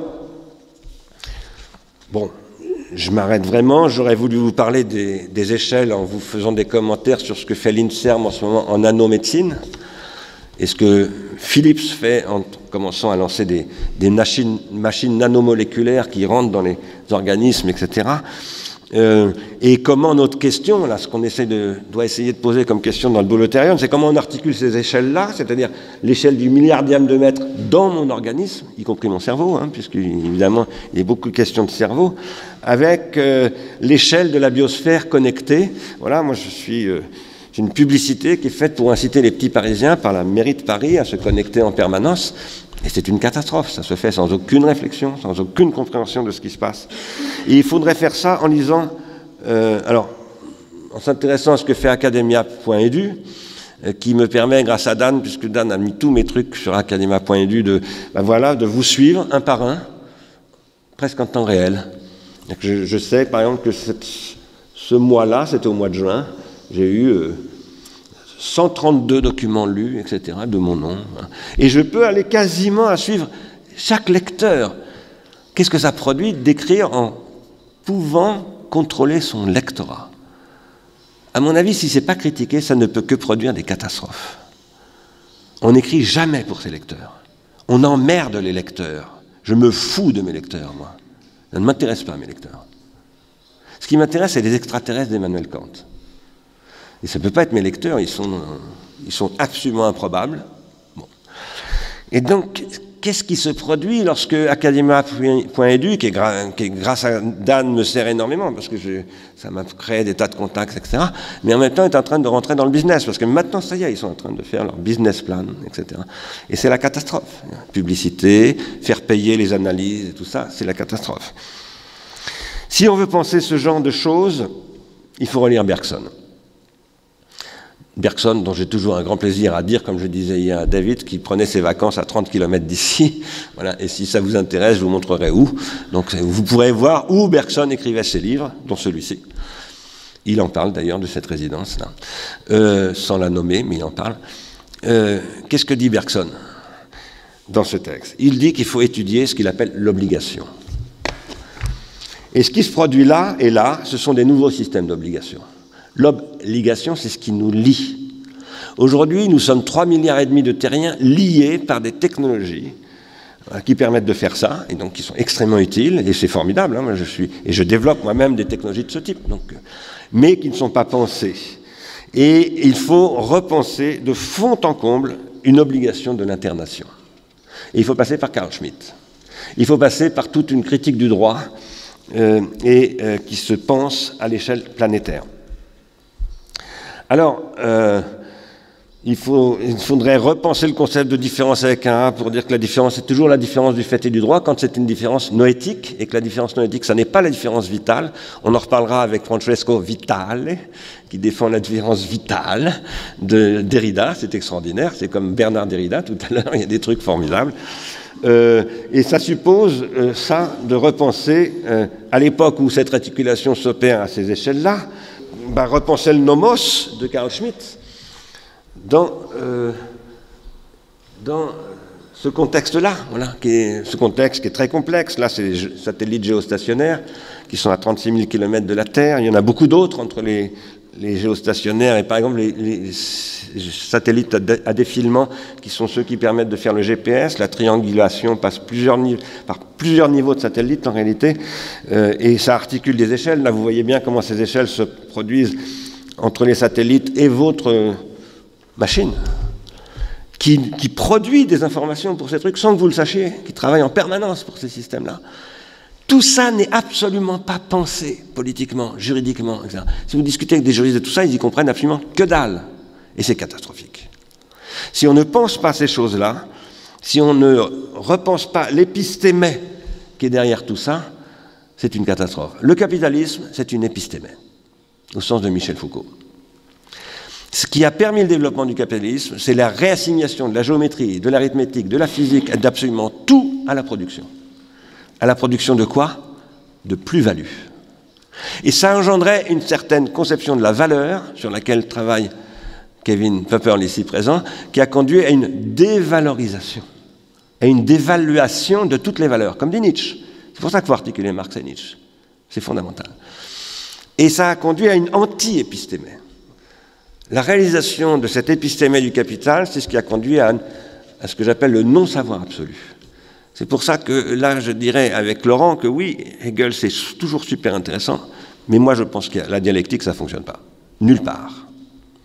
Parce que la dialectique ne permet pas de penser l'exosomatisation, la dialectique hegelienne. Et la dialectique marxienne essaye de le faire et elle n'y arrive pas parce qu'elle ne voit pas qu'il faut aller un pas au-delà de la dialectique. Alors, on a créé un réseau Digital Studies pour essayer d'accompagner tout ça. Donc le Bouloterion, c'est ce qui veut s'appuyer sur le réseau Digital Studies, dont David fait aussi partie, beaucoup de gens ici présents, sur l'IRI, sur Arsène Strelis, sur Pleine Commune. Et pourquoi faire une épistémologie de la négantropie. Voilà. Et donc en introduisant un nouveau concept de négantropie avec un A et un H, pour faire que ce que dit Léon Brillouin soit vraiment rigoureux. Parce que ce que dit Brillouin, c'est pas rigoureux, c'est pas satisfaisant. Et il faut le faire aussi en partant de l'Équateur. Je voulais dire ça pour saluer nos amis équatoriens. L'Équateur, c'est pas rien comme localité. Et il se trouve qu'en Équateur, depuis 3 ans, nous avons une discussion. Je ne sais pas si on arrivera à la relancer avec le nouveau gouvernement équatorien, qui est aujourd'hui présidé par Lénine. Il s'appelle comme ça, le nouveau président de l'Équateur. Il s'appelle Lénine. Alors, je ne sais pas si c'est son papa ou sa maman qui était léniniste, qui l'ont appelé comme ça. Mais en tout cas, voilà, il s'appelle Lénine. On va essayer de lui dire pourquoi il faut relire l'empiriocriticisme et peut-être refaire un peu d'épistémologie et peut-être critiquer un peu Lénine, qui était trop dialecticien, à mon avis. Excusez-moi d'avoir été très long. J'avais des choses plus précises dans mon texte, mais je les ai un peu zappées. Des sujets en particulier de thèmes scientifiques, politiques, économiques qu'on pourrait territorialiser. Par exemple, je vous donne juste un exemple. En Équateur, Viveres de Castro est très important maintenant. Hugh parle de lui un petit peu. Pourquoi? C'est parce que l'Amazonie équatorienne, le Yasuni, c'est là où il y a encore des Indiens qui vivent encore, comme les Amazoniens dont parlait Lévi-Strauss. Et il y a toute une anthropologie sud-américaine qui est très très importante, qui développe un nouveau perspectivisme dans une relation aux post-colonial studies. Et nous sommes dans une petite lutte avec Paolo et Sarah en particulier, avec Dan aussi, qui est moins là-bas maintenant, mais pour faire une critique de ce point de vue de Viveres de Castro. Donc je pense qu'en Amérique latine en particulier, il y a tout un travail, et aussi avec le Mexique, en Amérique centrale, il y a tout un travail à faire sur ce sujet, parce que je pense que parfois ça conduit à des régressions intellectuelles, ces visions-là. Et en même temps, quand je dis ça, c'est pour dire qu'il y a c'est très important, la question du perspectivisme. Donc, il ne s'agit pas de rejeter ce que font ces anthropologues du tout. Mais je donne cet exemple pour dire que ça, ce sont des questions qui ne se posent pas en Chine, par exemple. Et on parlera avec Hugh de la cosmotechnique et de la Chine. Voilà. Et je pense que ce Bouloterion, il aurait pour but de faire, avec l'Inde aussi, parce que j'ai maintenant une dizaine d'amis indiens qui veulent travailler là-dessus, un atlas de l'internation et des questions de soins telles qu'elles se posent dans des pays différents et avec un débat entre ces nations. En Suède, par exemple, comment elles sont différemment localisées, scalabilisées, etc. Et comment on peut arriver à construire une convention pour essayer de produire une bifurcation positive dans les 30 ans qui viennent. Donc il faut se dépêcher. Merci de votre attention.